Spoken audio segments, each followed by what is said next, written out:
ക്യാമ്പിൻ്റെ theme ക്രിസ്തുവിൻ്റെ ഭാവം. Have the very mind of Christ. പ്രത്യേകിച്ച് ഈ ആഴ്ച ക്രിസ്തുവിൻ്റെ കഷ്ടാനുഭവങ്ങളെ ലോകമെമ്പാടുമുള്ള ക്രിസ്ത്യാനികൾ സ്മരിക്കുന്ന, ആചരിക്കുന്ന, ആഘോഷിക്കുന്ന ഒരാഴ്ചയാണ്.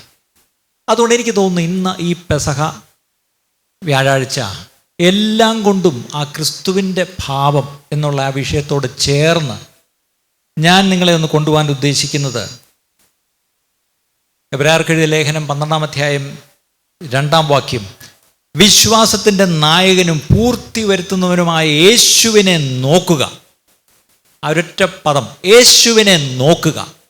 ഇന്ന് ആ കുരിശിൻ്റെ വഴിയേ നമുക്കൊന്ന് പോയി ആ യേശുവിനെ ഒന്ന് നോക്കാം. പത്രോസാണ്, നമുക്കറിയാം, യേശുവിൻ്റെ ശിഷ്യന്മാരിൽ തൻ്റെ കൂടെ നടന്ന് എന്തിനും എടുത്തു ചാടുന്ന ഒരു പത്രോസാണ്. പക്ഷേ തൻ്റെ ആ ക്രൂശീകരണ സമയത്തും ഒരു സമയത്ത് തള്ളിപ്പറഞ്ഞു പോയി എന്നൊക്കെ പറഞ്ഞാലും തൻ്റെ കഷ്ടങ്ങൾ ഏറെക്കുറെ അടുത്ത് നടന്ന് കണ്ട ഒരു വ്യക്തിയാണ്. പിന്നീട് താനൊരു ലേഖനം എഴുതുമ്പോൾ നമ്മോട് താൻ എഴുതിയിരിക്കുന്നത് 1 പത്രോസ് 2:21, അതിനായിട്ടല്ലോ നിങ്ങളെ വിളിച്ചിരിക്കുന്നത്, ക്രിസ്തുവും നിങ്ങൾക്ക് വേണ്ടി കഷ്ടം അനുഭവിച്ചു, നിങ്ങൾ അവൻ്റെ കാൽ ചുവട് പിന്തുടരുവാൻ ഒരു മാതൃക വെച്ചേച്ചു പോയിരിക്കുന്നു. സ്തോത്രം. ക്രിസ്തു വെച്ചേച്ചു പോയ മാതൃക, ആ മാതൃകയായിരിക്കണം നമ്മുടെ ഭാവം. ആ ക്രിസ്തു വെച്ചേച്ചു പോയ മാതൃക എന്തെന്ന് ആ കുരിശിൻ്റെ വഴിയേ നമുക്കൊന്ന് പോയി. ലോകമെമ്പാടുമുള്ള നാമധേയരായ ക്രിസ്ത്യാനികൾ കാര്യമറിയാതെ കുരിശിൻ്റെ വഴി അവരാചരിക്കുമ്പം ഇന്ന് ദൈവമക്കളായ നമുക്ക് കാര്യമറിഞ്ഞ് ഈ വചനം ശരിക്കും അറിഞ്ഞ് ഉൾക്കൊണ്ട് ആ കുരിശിൻ്റെ വഴിയെ നമുക്കൊന്ന് പോകാം. നമുക്കറിയാം, കർത്താവായ യേശു ക്രിസ്തു 2000 കൊല്ലം മുമ്പ് ഇതേ ആഴ്ച താൻ ആ കുരിശിലേക്ക് നടന്ന് കയറുന്നതിന് മുമ്പായിട്ട് തൻ്റെ കഷ്ടം അതിനല്പം മുമ്പേ തുടങ്ങി. നമുക്കറിയാം, ആ മാളിക മുറിയിൽ താൻ അപ്പവീഞ്ഞുകൾ എടുത്ത് വാഴ്ത്തി തൻ്റെ ശിഷ്യന്മാർക്ക് കൊടുത്തു, വാങ്ങി ഭക്ഷിച്ചു കൊള്ളുവിൻ, എൻ്റെ ശരീരമാണ്, അടുത്തത് ഞാൻ നിങ്ങൾക്ക് വേണ്ടി ഒഴുക്കി തരാൻ പോകുന്ന രക്തമാണ്, എൻ്റെ ഓർമ്മയ്ക്കായി നിങ്ങൾ വീണ്ടും ഇത് ചെയ്യണമെന്നൊക്കെ പറഞ്ഞു. അതെല്ലാം നമുക്കറിയാം. പക്ഷേ അത് കഴിഞ്ഞിട്ട് ആ പട്ടണത്തിന് പുറത്ത് ആ ഗെത്സമന തോട്ടത്തിൽ പ്രാർത്ഥിക്കുവാനായി തൻ്റെ ശിഷ്യന്മാരെയും കൂട്ടിപ്പോയി. അതിൽ തന്നെ തിരഞ്ഞെടുത്ത 3 പേരെ അല്പം കൂടെ മുന്നോട്ട് കൊണ്ടുപോയി അവരെ അവിടെ ഇരുത്തിയിട്ട്, നിങ്ങളൊന്ന് ഉണർന്നിരുന്നു പ്രാർത്ഥിക്കണം, ഞാനൊന്ന് മുന്നോട്ട് പോയി പ്രാർത്ഥിക്കട്ടെ, എൻ്റെ ഹൃദയം വളരെ വേദനിച്ചിരിക്കും, ചഞ്ചലപ്പെട്ടിരിക്കുന്നു എന്ന് പറഞ്ഞ് അവിടെ പോയി മുഴങ്കാലിൽ നിന്ന് അവിടെ ഹൃദയം തകർന്ന് തൻ്റെ പിതാവിനോട് പ്രാർത്ഥിക്കുന്ന പ്രാർത്ഥന നമുക്കെല്ലാവർക്കും അറിയാം. ഈ ആഴ്ച പള്ളികളിലെല്ലാം ഒത്തിരി അത് കേൾക്കും. അവിടെ പോയി ആ ഉണർന്നിരിക്കണമേ എന്ന് പറഞ്ഞിട്ട് അങ്ങോട്ട് മാറി പ്രാർത്ഥിച്ചിട്ട് തിരിഞ്ഞു വരുമ്പോഴെല്ലാം 1 അല്ല 2 അല്ല 3-ാം വട്ടം വരുമ്പോഴും അവരെത്ര ഉത്സാഹത്തോടെ പ്രാർത്ഥിച്ചു എന്ന് നമുക്കറിയാമല്ലേ. അവരെങ്ങനെയാണ് പ്രാർത്ഥിച്ചത്? അവർ കൂർക്കം വലിച്ചു പ്രാർത്ഥിച്ചു. ഇവിടെ ഇരിക്കുന്ന ആരെങ്കിലും കൂർക്കം വലിക്കുന്നെങ്കിൽ ഒറ്റ അഭ്യർത്ഥനയേ ഉള്ളൂ. എന്താണ്? അടുത്തിരിക്കുന്നവർ ഉണരത്തക്കവണ്ണം കൂർക്കം വലിച്ചു കളയരുത്. ആ കൂർക്കം ഒന്ന് പിടിച്ച് ഉറങ്ങിക്കോ, പക്ഷേ കൂർക്കം വലിക്കരുത്. അടുത്തിരിക്കുന്നവർ ഉണരും. അതുകൊണ്ട് കൂർക്കം വലിക്കരുത്. ഈ ശിഷ്യന്മാർ 3 പ്രാവശ്യം വന്നപ്പോഴും അവർ കൂർക്കം വലിച്ചുറങ്ങിയപ്പം അവിടെ ഒരു കാര്യം ശ്രദ്ധിക്കണേ, he did not get upset with them. പലപ്പോഴും നമ്മൾ കഷ്ടതയിലൂടെ പോകുമ്പോൾ നമ്മുടെ ആ വ്യഥ നമ്മൾ അനുഭവിക്കുമ്പം നമ്മുടെ കൂടെയുള്ളവർ അത് മനസ്സിലാക്കാതെ, അവരതിൽ ഒരു ശ്രദ്ധയും ചെലുത്താതെ, അവരെൻ്റെ കൂടെ നിന്നൊന്ന് പ്രാർത്ഥിക്കാതെ, എന്നെ ഒന്ന് താങ്ങാതെ, എന്നെ ഒന്ന് ആശ്വസിപ്പിക്കാതെ, എൻ്റെ വേദനയിൽ അവർ ഒരു പങ്കും വഹിക്കാതെ അവർ സുഖമായിട്ടിരുന്ന് ഉറങ്ങിയാൽ എൻ്റെ നിങ്ങളുടെ ഭാവം എന്തായിരിക്കും? ആദ്യത്തെ ചോദ്യം, 1-ാമത്തെ പോയിൻ്റാണ്. Do I get upset with my friends when they are indifferent toward my എയ്ക്സ് and sorrows? എൻ്റെ വേദനകളോടും എൻ്റെ കഷ്ടങ്ങളോടും ഈ പറഞ്ഞ ഇൻഡിഫറൻ്റ് ആയിട്ട്, അത് ഐ ഡോണ്ട് കെയർ, എനിക്ക് പ്രശ്നമില്ല, അത് നിൻ്റെ പാട്, നീ അനുഭവിച്ചോ എന്നും പറഞ്ഞ് നമ്മുടെ വേദനയിൽ പുറംതിരിഞ്ഞിരിക്കുന്ന നമ്മുടെ ഏറ്റവും വേണ്ടപ്പെട്ടവർ, അങ്ങനെയുള്ളവർ നമ്മളെ തള്ളിക്കളഞ്ഞാൽ നമ്മുടെ ഭാവം എന്തായിരിക്കും? ഒരു മുൻകൂർ ജാമ്യം ഞാനങ്ങ് എടുത്തേക്കാം, ഇളക്കാനുള്ള കൃപ എനിക്കില്ല. പക്ഷേ ഞാനോ ഇവിടെ ഇരിക്കുന്ന സംഗീത വിഭാവമല്ല നിങ്ങളെ ഇളക്കേണ്ടത്. ദൈവത്തിൻ്റെ മാറ്റമില്ലാത്ത തിരുവെഴുത്ത് നിങ്ങളെ ഇളക്കണം. ഈ ക്യാമ്പിൽ പല പ്രോഗ്രാംസ് ഉണ്ട്, എനിക്കറിയാം. പൊതുയോഗമുണ്ട്, ടാലൻറ്റ് ടെസ്റ്റുകൾ കാണും, ക്യാമ്പ് ഫയർ കാണും, കാത്തിരിപ്പ് യോഗം കാണും. പക്ഷേ അതിലേറ്റവും പ്രധാനപ്പെട്ടതാണ് ബൈബിൾ ക്ലാസ്സുകൾ. ആ ബൈബിൾ ക്ലാസ്സാണ് ഞാനിപ്പോൾ എടുക്കുന്നത്. ഞാൻ വിശ്വസിക്കുന്നു ക്യാമ്പ് ഫയറിൽ അവിടെ കുറച്ച് തീ കത്തും. പക്ഷേ ഈ ദൈവവചനമാകുന്ന തീ നമ്മുടെ ഉള്ളിലൊന്ന് കത്തിപ്പിടിച്ചാൽ, ഈ ദൈവവചനം നമ്മുടെ ഹൃദയത്തിലൊന്ന് കത്തിയാൽ, അതാണ് ശരിയായ കത്തൽ. ഇന്ന് ആ കത്തലിന് വേണ്ടിയാണ് നമ്മൾ കാത്തിരിക്കേണ്ടത്. കർത്താവേ, എന്നെ ഒന്ന് ജ്വലിപ്പിക്കണമേ. ചിലരുടെ അഭിഷേകവും ചിലരുടെ കൃപാവരങ്ങളും ഒക്കെ ഒന്ന് ജ്വലിപ്പിക്കുന്ന നാളുകളായിട്ട് ഈ ക്യാമ്പ് നാളുകൾ മാറട്ടെ പ്രിയപ്പെട്ടവരെ. അതുകൊണ്ട് ഇവിടം വിട്ടു പോകുന്നതിന് മുമ്പ് ഈ തീ നിങ്ങളുടെ ഉള്ളിലേക്കൊന്ന് കത്തണം. പക്ഷെ ആ കത്തിക്കുന്നത് ഒരു പാസ്റ്ററുമല്ല, ദൈവവചനം തൻ്റെ പരിശുദ്ധാത്മാവ് കത്തിച്ചോളും. അതിനെ വേറെ ആർക്കും കത്തിക്കാൻ കഴിയില്ല. പരിശുദ്ധാത്മാവ് നിങ്ങളുടെ ഉള്ളിൽ ഈ ദൈവവചനം ഒന്ന് കത്തിക്കും. അതിനുവേണ്ടി ദയവായി തയ്യാറായിരിക്കുക. അപ്പം ഒന്നാമത്തെ പോയിന്റ്, ആ ഗെത്സമനത്തോട്ടത്തിൽ തൻ്റെ ആ കഷ്ടത്തിൽ, വ്യഥയിൽ തൻ്റെ കൂടെ നിൽക്കാതെ മാറിയിരുന്നു ഉറങ്ങുന്ന ആ തൻ്റെ ശിഷ്യന്മാരുള്ള തൻ്റെ ഭാവം എന്തായിരുന്നു? അവിടെ മത്തായി സുവിശേഷം 26-ാം അധ്യായത്തിൻ്റെ 44-ാം വാക്യം, അവരെ വിട്ട് മൂന്നാമതും പോയി ആ വചനം തന്നെ ചൊല്ലി പ്രാർത്ഥിച്ചു. പിന്നെ ശിഷ്യന്മാരുടെ അടുക്കൽ വന്നു. അന്നപ്പോൾ എന്താ കാണുന്നത്? അവർ നല്ലവണ്ണം ഉറങ്ങുക. നമ്മളായിരുന്നെങ്കിൽ എന്ത് പറഞ്ഞേനെ? ഞാനും നിങ്ങളുമായിരുന്നു എന്ത് പറഞ്ഞേനെ? പക്ഷേ യേശു എന്താ പറഞ്ഞെന്നറിയാം? ഇനി ഉറങ്ങി ആശ്വസിച്ചു കൊള്ളുവിൻ, നാഴിക അടുത്തു, മനുഷ്യപുത്രൻ പാപികളുടെ കയ്യിൽ ഏൽപ്പിക്കപ്പെടുന്നു. എഴുന്നേൽപ്പിൻ, നാം പോകാം, ഇതാ എന്നെ കാണിച്ചു കൊടുക്കുന്നവൻ അടുത്തിരിക്കുന്നു എന്ന് പറഞ്ഞു. അതിൻ്റെ അർത്ഥം ഇവർ ഉറങ്ങിയതിന് അവരെ ഒന്നും പറഞ്ഞില്ല. അത് തന്നെയാണ്. അതായിരുന്നു എൻ്റെ യേശുവിൻ്റെ ഭാവം. ഞാനും നിങ്ങളുമായിരുന്നെങ്കിലോ? നമുക്ക് അസുഖം വരുമ്പോൾ രാത്രി നമ്മുടെ വീട്ടിലുള്ള എല്ലാവരും ഉണർന്നിരുന്ന് എന്ത് ചെയ്യണം? തൂക്കുകയും തുടക്കുകയും വീശുകയും ചൂടുവെള്ളം തരികയും അല്ലേ നമ്മളെങ്ങനെ പാമ്പർ ചെയ്തുകൊണ്ടിരിക്കണം. എല്ലാ ഭർത്താക്കന്മാർക്കും ഈ പറഞ്ഞ അസുഖം വരുമ്പോൾ രാത്രി ഭാര്യ ഉണർന്നിരിക്കണം. മക്കൾക്കാണെങ്കിൽ അവർക്ക് അസുഖം വരുമ്പോൾ അപ്പനമ്മമാരും ഉണർന്നിരുന്നോണം അല്ലേ. പക്ഷേ ഈ ഉണർന്നിരിക്കുമെന്ന് നമ്മൾ പ്രതീക്ഷിക്കുന്ന ഒരു കൂർക്കം വലിച്ച് ഉറങ്ങിയാൽ നമ്മുടെ മനോഭാവം എന്തായിരിക്കും? ഞാനോ ഇവിടെ ശ്വാസം മുട്ടി ഈ പറഞ്ഞ പോലെ കിടക്കാൻ കഴിയാതെ തലയണം വെച്ച് ചാരി ഇരിക്കുമ്പം എൻ്റെ ഇപ്പുറത്ത് പോത്ത് പോലെ കിടന്നൊരു ഭാര്യ ഉറങ്ങി, അല്ലെ എൻ്റെ ഭർത്താവ് ഉറങ്ങിയെന്ന് പറഞ്ഞാൽ നമ്മളെന്തായിരിക്കും കാണിക്കുന്നത്? നിങ്ങളൊക്കെ വിശുദ്ധന്മാരാ, കുഴപ്പമില്ല. ഇവിടെയാണ് ക്രിസ്തുവിൻ്റെ ഭാവം. ഉറങ്ങിയെന്നുള്ളത് സത്യമാണ്. ഇത്രയും വേദനയുടെ രക്തം വേർക്കുന്ന ഈ സന്ദർഭത്തിൽ ആ കർത്താവിൻ്റെ കൂടെ ഇരിക്കണം. അങ്ങോട്ട് മാറിയിരുന്ന് പ്രാർത്ഥിക്കാൻ ഒരു ഉത്തരവാദിത്തം ഏൽപ്പിച്ചിട്ടില്ലേ പോയത്? എന്നിട്ട് പോലും നിരുത്തരവാദപരമായി പ്രാർത്ഥിക്കാതിരുന്ന് ഉറങ്ങുന്ന ആ ശിഷ്യന്മാരോട് ഒന്നും പറഞ്ഞില്ല. അതാണ് ക്രിസ്തുവിൻ്റെ ഭാവം. പഠിച്ചോണം. ഈ ക്യാമ്പിൽ നിങ്ങൾ ആദ്യത്തെ പാഠമാണ് പഠിക്കുന്നതെന്ന് ഓർത്തു. ബൈബിൾ ക്ലാസ്സിലെ ആദ്യത്തെ പാഠം. 2, മർക്കോസ് 14-ാം അധ്യായത്തിലേക്ക് വരുമ്പം ഇതേ ഭാഗം തന്നെയാണ്. പിന്നെ 35 മുതൽ വായിക്കുമ്പം പിന്നെ അവൻ അല്പം മുൻപോട്ട് ചെന്ന് നിലത്ത് വീണ് കഴിയുമെങ്കിൽ ആ നാഴിക നീങ്ങി പോകണമെന്ന് പ്രാർത്ഥിച്ചു. അടുത്തത്, അമ്മ പിതാവേ, നിനക്ക് കഴിയും, എല്ലാം കഴിയും, ഈ പാനപാത്രം എങ്കിൽ നിന്ന് നീക്കണമേ, എങ്കിലും ഞാൻ ഇച്ഛിക്കുന്നതല്ല, നീ ഇച്ഛിക്കുന്നത് അത്രേ ആകട്ടെ എന്ന് പറഞ്ഞു. പിന്നെ അവൻ വന്ന് അവർ ഉറങ്ങുന്നത് കണ്ട് പത്രോസിനോട്, ശിമോനെ, നീ ഉറങ്ങുന്നുവോ? നീ ഒരു നാഴിക ഉണർന്നിരിപ്പാൻ നിനക്ക് കഴിഞ്ഞില്ലയോ? അടുത്തത്, പരീക്ഷയിൽ അകപ്പെടായി ഉണർന്നിരുന്ന് അകപ്പെടാതിരിപ്പാൻ ആത്മാവ് ഒരുക്കമുള്ളത് ജഡമോ ബലഹീനമത്രേ എന്ന് പറഞ്ഞു. അപ്പം അവിടെ നല്ലവണ്ണം ശ്രദ്ധിക്കണമേ. പലപ്പോഴും നമ്മുടെ ജഡം ബലഹീനമാണ്, ആത്മാവ് ഒരുക്കമുള്ളതാണ്, ഒരു സംശയം വേണ്ട. പക്ഷെ ചിലപ്പോഴെങ്കിലും പ്രശ്നം ഈ ബലഹീന ശരീരമാണ്, അല്ലെങ്കിൽ ഈ ജഡമാണ് പലപ്പോഴും ജയിക്കുന്നത്. ഈ ഒരുക്കമുള്ള ആത്മാവ് ഉണ്ടെന്നുള്ള സത്യം, പക്ഷെ ആ ഒരുക്കമുള്ള ആത്മാവ് ജയിക്കണമെങ്കിൽ, ഈ ജഡത്തെ ജയിക്കണമെങ്കിൽ അതിനൊറ്റ വഴിയേ ഉള്ളൂ. യേശു പറഞ്ഞു കൊടുത്ത വഴി എന്താണ്? നീ എന്ത് ചെയ്യണം? ജയിക്കണമെങ്കിൽ പ്രാർത്ഥിക്കണം. അതും എങ്ങനെ പ്രാർത്ഥിക്കണം? ഉണർന്നിരുന്നു പ്രാർത്ഥിക്കണം. അതിൻ്റെ അർത്ഥം യേശു ഉദ്ദേശിച്ചത് നിങ്ങൾ എനിക്ക് വേണ്ടി പ്രാർത്ഥിക്കണ്ട, പക്ഷെ നിങ്ങൾ വീണു പോകാൻ പോകുന്നു. ഞാനത് നേരിട്ട് മുമ്പേ കാണുന്നു. പക്ഷെ അതിന് മുമ്പായിട്ട് വീണു പോകാതിരിക്കണമെങ്കിൽ പ്രാർത്ഥിക്കണം. അന്ന് പത്രോസിനോട് പറഞ്ഞ യേശു ഇന്ന് ഈ ക്യാമ്പിൽ വെച്ച് നമ്മോടും പറയുന്നു, നമ്മുടെ ആത്മാവൊക്കെ ഒരുക്കമുള്ളതാ സത്യം, പക്ഷേ ഒരു ബലഹീനമായ ജഡത്തിലാണ് നമ്മൾ ജീവിക്കുന്നത്. ഈ ജഡത്തെ ജയിച്ച് നമുക്ക് ജയാളികളാവണമെങ്കിൽ ഒറ്റ വഴിയേ ഉള്ളൂ, ഉണർന്നു പ്രാർത്ഥിക്കണം. എത്ര പേര് അതിന് രാമയം പറയും? യേശു ജയിച്ചു, ജയാളിയായി. ഒറ്റ കാരണം, താൻ പ്രാർത്ഥിക്കുന്നവനായിരുന്നു. ഇന്ന് നമ്മൾ തോപ്പിയിട്ടിരിക്കുന്നു. ഒറ്റ കാരണമേ ഉള്ളൂ, പ്രാർത്ഥിക്കാത്തത് കൊണ്ട്. ഇന്ന് ഈ ക്യാമ്പിൽ ആ പാഠം നിങ്ങൾ പഠിക്കണം. ജയിക്കണമെങ്കിൽ പ്രാർത്ഥിക്കണം. അതെങ്ങനെ പ്രാർത്ഥിക്കണം?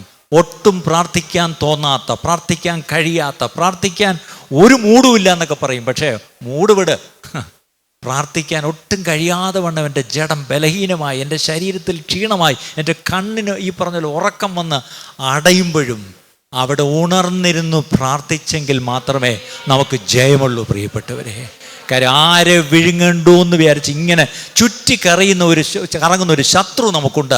ആ ശത്രുവിനെ ജയിക്കണമെങ്കിൽ ഒറ്റ വഴി, ഉണർന്നിരുന്നു പ്രാർത്ഥിക്കുക. അവിടെ ഞാൻ എന്താ പറഞ്ഞതെന്നറിയാമോ? യേശു തനിക്ക് വേണ്ടി പ്രാർത്ഥിക്കുവാനല്ല അവരെ കൊണ്ടിരുത്തിയത് അവിടെ. പക്ഷേ അവരിരുന്നിട്ട് പ്രാർത്ഥിച്ചില്ല. പക്ഷേ അവരെ കുറ്റപ്പെടുത്തുകയല്ല, അല്ലെങ്കിൽ സാഹചര്യങ്ങളെ കുറ്റപ്പെടുത്തുകയല്ല ചെയ്തത്.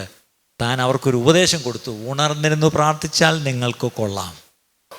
വീണ്ടും രണ്ടാമത്തെ പാഠം, അവിടെ യേശു അവിടെ പഠിപ്പിച്ചൊരു കാര്യം, don't blame others or circumstances instead of prayerlessness for my failures.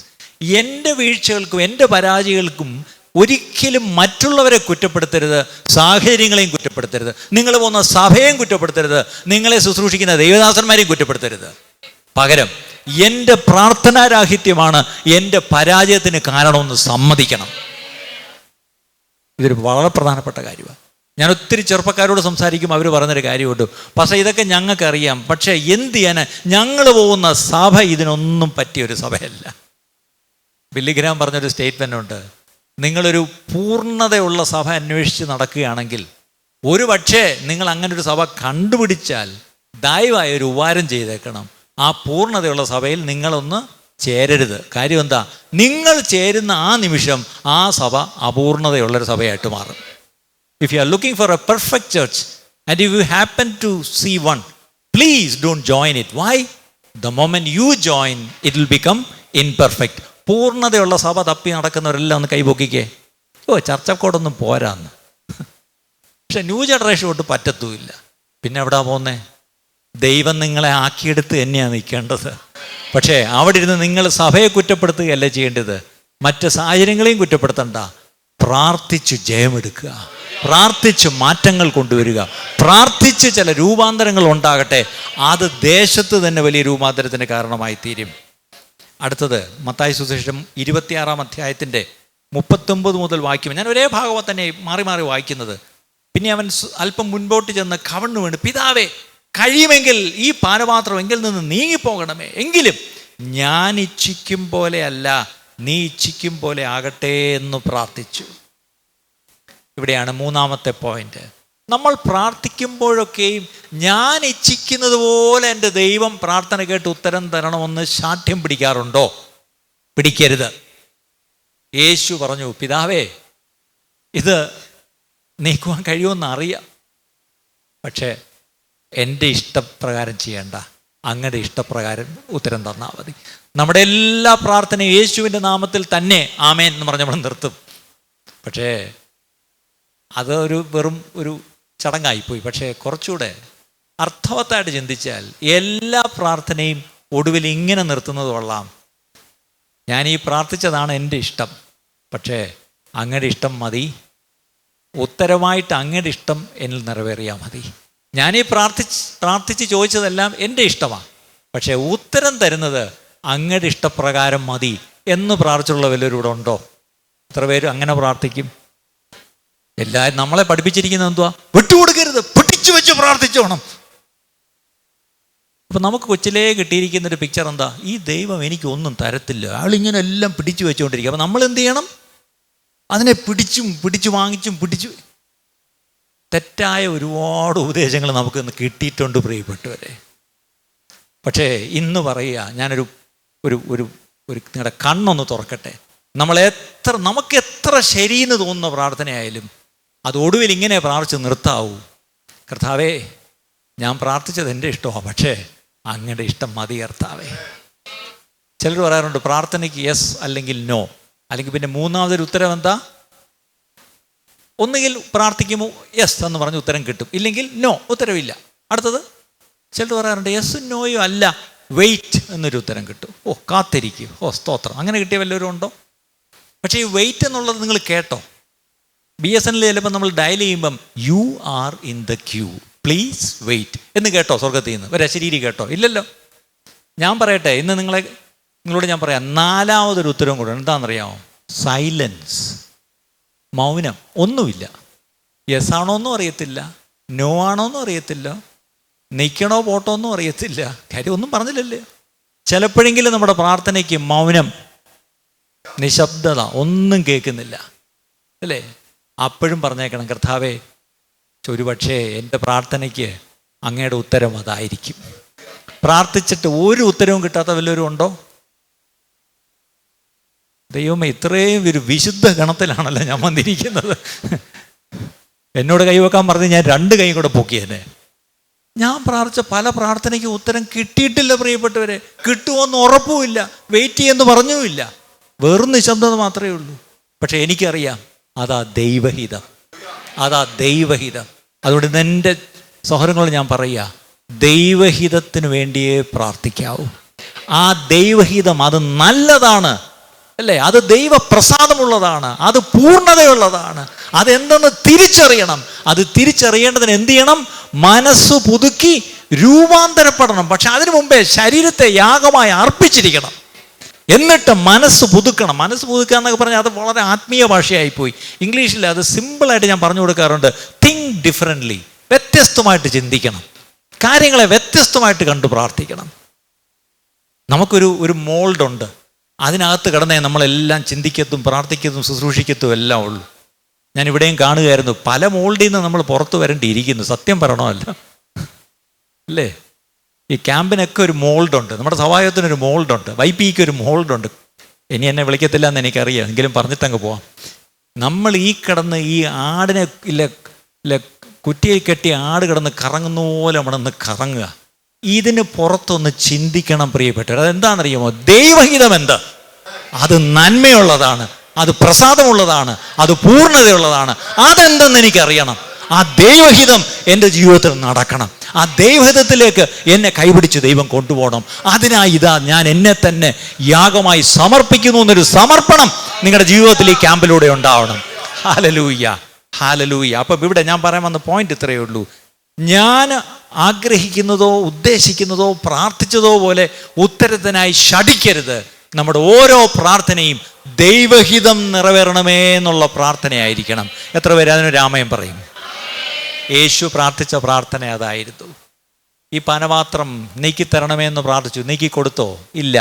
ആ പാനപാത്രം കുടിക്കാൻ തന്നെയാണ് വന്നത്. ആ പാനപാത്രം കയ്പാണെന്നറിയാം അല്ലേ? പക്ഷേ എനിക്കും നിനക്കും വേണ്ടി ആ പാനപാത്രം അവൻ കുടിച്ചു പ്രിയപ്പെട്ടവരെ. അത് നീക്കുവാൻ പിതാവിനും മനസ്സില്ലായിരുന്നു. അല്ലെങ്കിൽ വേറൊരു വാക്ക് പറഞ്ഞാൽ, ആ ഒരൊറ്റ പ്രാർത്ഥനയോട് പുത്രൻ്റെ മുമ്പിൽ ആ പിതാവ് എന്ത് ചെയ്തു? മുഖം അങ്ങ് തിരിച്ചു കളഞ്ഞു. ഇല്ല, no, I won't answer that prayer. യേശുവിൻ്റെ എല്ലാ പ്രാർത്ഥനയും പിതാവ് കേട്ടു, ആ ഒരു പ്രാർത്ഥന ഒഴികെ. എൻ്റെ അർത്ഥം, ചിലപ്പോഴെങ്കിലും പിതാവ് മോഹം തിരിക്കുന്ന ഒരു പ്രാർത്ഥന ഉണ്ടാവും നമ്മുടെ ജീവിതത്തിലും. ചില പ്രാർത്ഥന നമ്മളെ ദൈവം ഏൽപ്പിച്ച ചില പാനപാത്രങ്ങളുണ്ട് കുടിക്കേണ്ടത്. നമ്മൾ ഈ പറഞ്ഞ പോലെ ക്രൂശിക്കപ്പെടേണ്ട ചില ക്രൂശികൾ നമ്മുടെ ജീവിതത്തിലുണ്ട്. നമ്മൾ കടന്നു പോകേണ്ടുന്ന ചില പാതകൾ നമ്മുടെ ജീവിതത്തിലുണ്ട്. അതിനെ മാറ്റിത്തരണമേ മാറ്റിത്തരണമേ എന്ന് എത്ര ഉപവസിച്ച് പ്രാർത്ഥിച്ചാലും, എത്ര അഭിഷിക്തന്മാരെ കൊണ്ടുവന്ന് പ്രാർത്ഥിച്ചാലും, എത്ര പിടിച്ചു വെച്ച് പ്രാർത്ഥിച്ചാലും അത് ദൈവം മാറ്റി തരത്തില്ല. പക്ഷെ അതിന് മുമ്പേ ആ ഉത്തരം അതൊരു ഉത്തരമായിട്ട് ഏറ്റെടുക്കാൻ നമ്മുടെ ഹൃദയത്തെ ഒന്ന് തയ്യാറാക്കണം. ആ തയ്യാറാക്കിയതിൻ്റെ ലക്ഷണമാണ് ആ പ്രാർത്ഥന ഇങ്ങനെ അവസാനിപ്പിച്ചത്: എങ്കിലും എൻ്റെ ഹിതമല്ല അങ്ങയുടെ ഹിതം മാത്രം നടക്കണമേ. ഇന്ന് മുതൽ പ്രാർത്ഥിച്ച് അവസാനിപ്പിക്കുമ്പോൾ ആ വാചകം പറഞ്ഞേ നിങ്ങളുടെ പ്രാർത്ഥന അവസാനിപ്പിക്കാവൂ. എൻ്റെ ഹിതം വേണ്ടപ്പാ, അങ്ങയുടെ ഹിതം നിറവേറട്ടെ എന്ന് പ്രാർത്ഥിക്കണം. ഇനി അങ്ങനെ പ്രാർത്ഥിച്ചപ്പോൾ നിങ്ങളൊരു കാര്യം ഓർക്കണം. ആ പിതാവ് ഉത്തരം അയച്ചില്ലോ എന്ന് ചോദിച്ചാൽ തൻ്റെ ആ വ്യഥ അല്ലെങ്കിൽ തൻ്റെ ആ രക്തം വേർക്കുന്ന അവസ്ഥ, അതുകൊണ്ടാണ് അങ്ങനെ പ്രാർത്ഥിച്ചത്. പക്ഷേ ആ സമയത്ത് പിതാവ് ഒരു കാര്യം ചെയ്തു. ലൂക്കോസ് 22:42-43, ലൂക്കോസ് 22:42-43 അവിടെ അങ്ങനെ പ്രാർത്ഥിച്ചപ്പോൾ 43-ാം വാക്യം, അവനെ ശക്തിപ്പെടുത്തുവാൻ സ്വർഗത്തിൽ നിന്നൊരു ദൂതൻ അവന് പ്രത്യക്ഷനായി. അപ്പോൾ ഉത്തരം വന്നോ? പാനപാത്രം നീക്കിയില്ല, പക്ഷേ ആ സമയത്തേക്ക് പുത്രന് വേണ്ടുന്ന ഒരു ശക്തി കൊടുക്കുവാൻ ഒരു ദൂതൻ ഇറങ്ങി വന്നു. ഞാനും നിങ്ങൾ ഒരുപക്ഷെ ബലഹീനനായിരിക്കുമ്പോൾ, ഒരുപക്ഷെ ഞാനും നിങ്ങളും വല്ലാത്ത വ്യഥയിലായിരിക്കുമ്പോൾ നാം പ്രാർത്ഥിക്കുന്നത് പോലെ ആയിരിക്കത്തില്ല ഉത്തരം വരാനിരിക്കുന്നത്. പക്ഷെ ആ സമയത്ത് വേണ്ടുന്ന കൃപ ദൈവം സ്വർഗത്തിൽ നിന്ന് അയച്ചു തരും. അതൊരു ദൂതനെങ്കിൽ ദൂതനെ അയച്ചു തരും. എത്ര പേര് അത് വിശ്വസിക്കുന്നു? എന്നെ ശക്തിപ്പെടുത്തുവാൻ ദൈവം കാലാകാലങ്ങളിൽ പലരെ അയച്ചിട്ടുണ്ട്. അതൊരു ദൂതനാവാം, ഒരു വ്യക്തിയാവാം, ഒരു വചനമാവാം, ഒരു സന്ദർഭമാവാം, എന്തുമാവട്ടെ. ദൈവം അതാത് സമയത്ത് തൻ്റെ കൃപ നമുക്ക് എത്തിച്ച് തന്നിട്ടുണ്ടെന്നുള്ളതിന് ഒരു സംശയമില്ല. അടുത്ത് നമുക്ക് പത്രോസിലേക്ക് വരാം. എൻ്റെ 4ാമത്തെ പോയിന്റിലേക്ക് വരികയാണ്. ലൂക്കോസ് 22-ാം അധ്യായം 31 മുതൽ 34 വരെ. ലൂക്കോസ് 22-ന്റെ 31 മുതൽ. അവിടെ യേശു പറയാ, ശിമോനെ ശിമോനെ, സാത്താൻ നിങ്ങളെ കോതമ്പ് പോലെ പാറ്റേണ്ടതിന് കൽപ്പന ചോദിച്ചു. ഞാനോ നിന്റെ വിശ്വാസം പോകാതിരിപ്പാൻ നിനക്ക് വേണ്ടി അപേക്ഷിച്ചു. എന്നാൽ നീ ഒരു സമയം തിരിഞ്ഞു വന്ന ശേഷം നിന്റെ സഹോദരന്മാരെ ഉറപ്പിച്ചു കൊള്ളുക. ഇവിടെ പത്രോസല്ലേ പാർട്ടി. പുള്ളി ഈ പറയുന്നൊന്നും കേൾക്കുന്നില്ല. അവനവനോട്, കർത്താവേ, ഞാൻ അങ്ങയോടുകൂടെ തടവിലാകുവാനും മരിപ്പാനും ഒരുങ്ങിയിരിക്കുന്നു എന്ന് പറഞ്ഞു. ഇത് തന്നെയല്ലേ നമ്മളും പറയുന്നത്. ഈ ക്യാമ്പൊക്കെ കഴിഞ്ഞ് പോകുമ്പോൾ അവൻ്റെ അവസാനത്തെ സെഷൻ ഞാനൊന്ന് ഭാവനയെ കാണുക. എങ്ങനെ ആയിരിക്കും? എല്ലാവരും കൂടെ എഴുന്നേറ്റ് അങ്ങോട്ട് ഒരു തീ കത്തിയായിരിക്കും ഇവിടെ നിൽക്കുന്നത്. അപ്പം നിങ്ങൾ എന്തായിരിക്കും ഇവിടെ, നിങ്ങളുടെ സമർപ്പണം എന്തായിരിക്കും, നിങ്ങളുടെ പ്രാർത്ഥന എന്തായിരിക്കും, നിങ്ങൾ എന്തായിരിക്കും, എവിടെ പോകാനും കർത്താവിന് വേണ്ടി ഞാൻ ഏതുവായി തീരാനും, ഞാൻ മിഷണറി ആയിട്ട് പോവാം, രക്തസാക്ഷിയാണോ ആവാം, എന്തിനും തയ്യാറെന്നായിരിക്കും നിങ്ങളും സമർപ്പണം എടുക്കുന്നത് ഈ ക്യാമ്പ് കഴിയുമ്പം. പക്ഷേ പത്രോസ് ഈ ചാടിക്കേറി ഇതൊക്കെ പറഞ്ഞപ്പം യേശു പതുക്കെ പറഞ്ഞു, പത്രോസേ, നീ എന്നെ അറിയുന്നില്ല എന്ന് 3 വട്ടം തള്ളിപ്പറയും മുമ്പേ ഇന്ന് കോഴി കൂവുകയില്ലെന്ന് ഞാൻ നിന്നോട് പറയുന്നു. പത്രോസ് കാര്യം അറിയാതെ ചാടിക്കേറിയ വലിയ വർത്താനമൊക്കെ പറഞ്ഞ്, ഞാൻ നിൻ്റെ കൂടെ വേണേ വന്ന് മരിക്കും. യേശു പറഞ്ഞു, മോനെ, ഇന്ന് കോഴി പോകുന്നതിന് മുമ്പ് നീ എന്നെ എത്ര പ്രാവശ്യം? 3 പ്രാവശ്യം തള്ളിപ്പറയും. സത്യം പറഞ്ഞാൽ യേശു അത് പറയത്തില്ലായിരുന്നു. ഈ സ്റ്റേറ്റ്മെൻ്റ് അത് പറയിപ്പിച്ച് അല്ലേ? നമ്മളും ഇതൊക്കെ ചാടിക്കേറി പറയുമ്പം കർത്താവ് ചിലപ്പോൾ ചിരിക്കും. എൻ്റെ മോനെ, നീ എന്ത് കണ്ടിട്ടായിപ്പോയി പറഞ്ഞേ, മോളെ നീ എന്ത് കണ്ടിട്ടായിപ്പോയി വലിയ ആവേശത്തിൻ്റെ വലിയ വർത്താനമൊക്കെ പറഞ്ഞേ, നീ അടുത്ത നിമിഷം എന്താ ചെയ്യാൻ പോകുന്നതെന്നുള്ളത് എനിക്കറിയാം. നീ എന്നെ തള്ളിപ്പറയാൻ പോവാ, 1 അല്ല 3 പ്രാവശ്യം അല്ലേ? അപ്പം അവിടെ ഒരു കാര്യം ഓർക്കണം. ശരിക്കും പറഞ്ഞാൽ പത്രോസിനൊരു വീക്ക്നെസ് ഉണ്ടായിരുന്നു. എന്താണ്? തനിക്ക് എടുത്തു ചാടാനുള്ളൊരു ഒരു എടുത്തിയാട്ടം ഉണ്ടായിരുന്നു. അത് നല്ലതാണ്. ചിലപ്പോൾ ഈ മിനിസ്ട്രിയിൽ ഞങ്ങളൊക്കെ എടുത്തു ചാടും അല്ലേ? എന്തിനും ഒരു വില്ലിങ്നെസ്, ഒരു ഒരുക്കം, അതൊക്കെ നല്ലതാണ്. പക്ഷെ ആ ഒരുക്കമല്ലായിരുന്നു അവിടെ വിഷയം. തൻ്റെ അകത്തൊരു ഒരു വീക്ക്നെസ് ഉണ്ടായിരുന്നു. എന്തായിരുന്നു ആ ബലഹീനത? ഒരു വേലക്കാരി പെണ്ണിന് മുമ്പിൽ എന്ത് ചെയ്തു? ഞാൻ അറിയത്തേയില്ല എന്ന് തള്ളിപ്പറഞ്ഞു കളഞ്ഞു. ആ ഒരു വീക്ക്നെസ് അകത്തുണ്ടായിരുന്നു. പക്ഷെ ആ വീക്ക്നെസ്, ആ ബലഹീനത അകത്ത് കിടക്കുമ്പോഴും തൻ്റെ വില്ലിങ്നെസ് എന്തായിരുന്നു? ഞാൻ വേണേ നിനക്ക് വേണ്ടി മരിക്കും. അപ്പം അവിടെ എന്തായിരുന്നു പ്രശ്നം? അതാ നേരത്തെ പറഞ്ഞത്. എന്താണ്? ജഡം ബലഹീനമാണ്. അതുകൊണ്ട് നീ എന്ത് ചെയ്യണം? പ്രാർത്ഥിക്കണം. അപ്പം അവിടെ പത്രോസ് ഇങ്ങനെ തള്ളിപ്പറയുമെന്ന് അറിഞ്ഞിട്ടായിരിക്കാം യേശു പറയുന്നൊരു കാര്യം ശ്രദ്ധിച്ചോ. എൻ്റെ 32-ാം വാക്യം, ഞാനോ നിൻ്റെ വിശ്വാസം പോകാതിരിപ്പാൻ നിനക്ക് വേണ്ടി അപേക്ഷിച്ചു. കണ്ടോ? നമ്മുടെ ബലഹീനതകൾ നല്ലവണ്ണം അറിയുന്നവനാണ് നമ്മുടെ കർത്താവ്. അതിൽ സഹതപിക്കുന്ന ഒരു മഹാപുരോഹിതനാണ് നമുക്കുള്ളത്. അപ്പോൾ ആ മഹാപുരോഹിതൻ നമുക്ക് വേണ്ടി എന്ത് ചെയ്യുന്നു? മുന്നമേ പ്രാർത്ഥിച്ചിട്ടുണ്ട്. അതിൽ സന്തോഷമുള്ള എത്ര പേരുണ്ട്? എൻ്റെ ബലഹീനത ഞാൻ പോലും അറിയാതിരിക്കുമ്പോൾ, ഞാനൊരു പക്ഷേ എൻ്റെ ബലഹീനത സമ്മതിക്കുപോലും ഇല്ല, പക്ഷേ എൻ്റെ ബലഹീനത അറിയുന്ന കർത്താവ് എനിക്ക് വേണ്ടി മുന്നമേ പ്രാർത്ഥിച്ചിട്ടുള്ളത് കൊണ്ട് മാത്രമാണ് ഞാൻ ഇന്നിവിടെ ഇരിക്കുന്നത് എന്ന് ബോധ്യമുള്ള എത്ര പേരുണ്ട്? എനിക്ക് വേണ്ടി പിതാവിൻ്റെ വലതുഭാഗത്ത് നിരന്തരം പക്ഷപാതം ചെയ്യുന്ന എൻ്റെ യേശു ഉള്ളത് കൊണ്ടാണ് ഞാനിന്നിവിടെ ഉള്ളത് എന്ന് വിശ്വസിക്കുന്ന എത്ര പേരുണ്ട് പ്രിയപ്പെട്ടവരെ?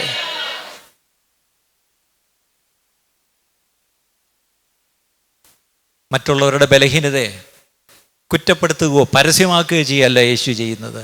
ഇവിടെ ഒരു നല്ല മാതൃക യേശു കാട്ടിത്തരുന്നു. എന്താണ്? അവർക്ക് വേണ്ടി പ്രാർത്ഥിക്കുന്ന മാതൃക. ഞാനും നിങ്ങളും ഇങ്ങനെയാണോ?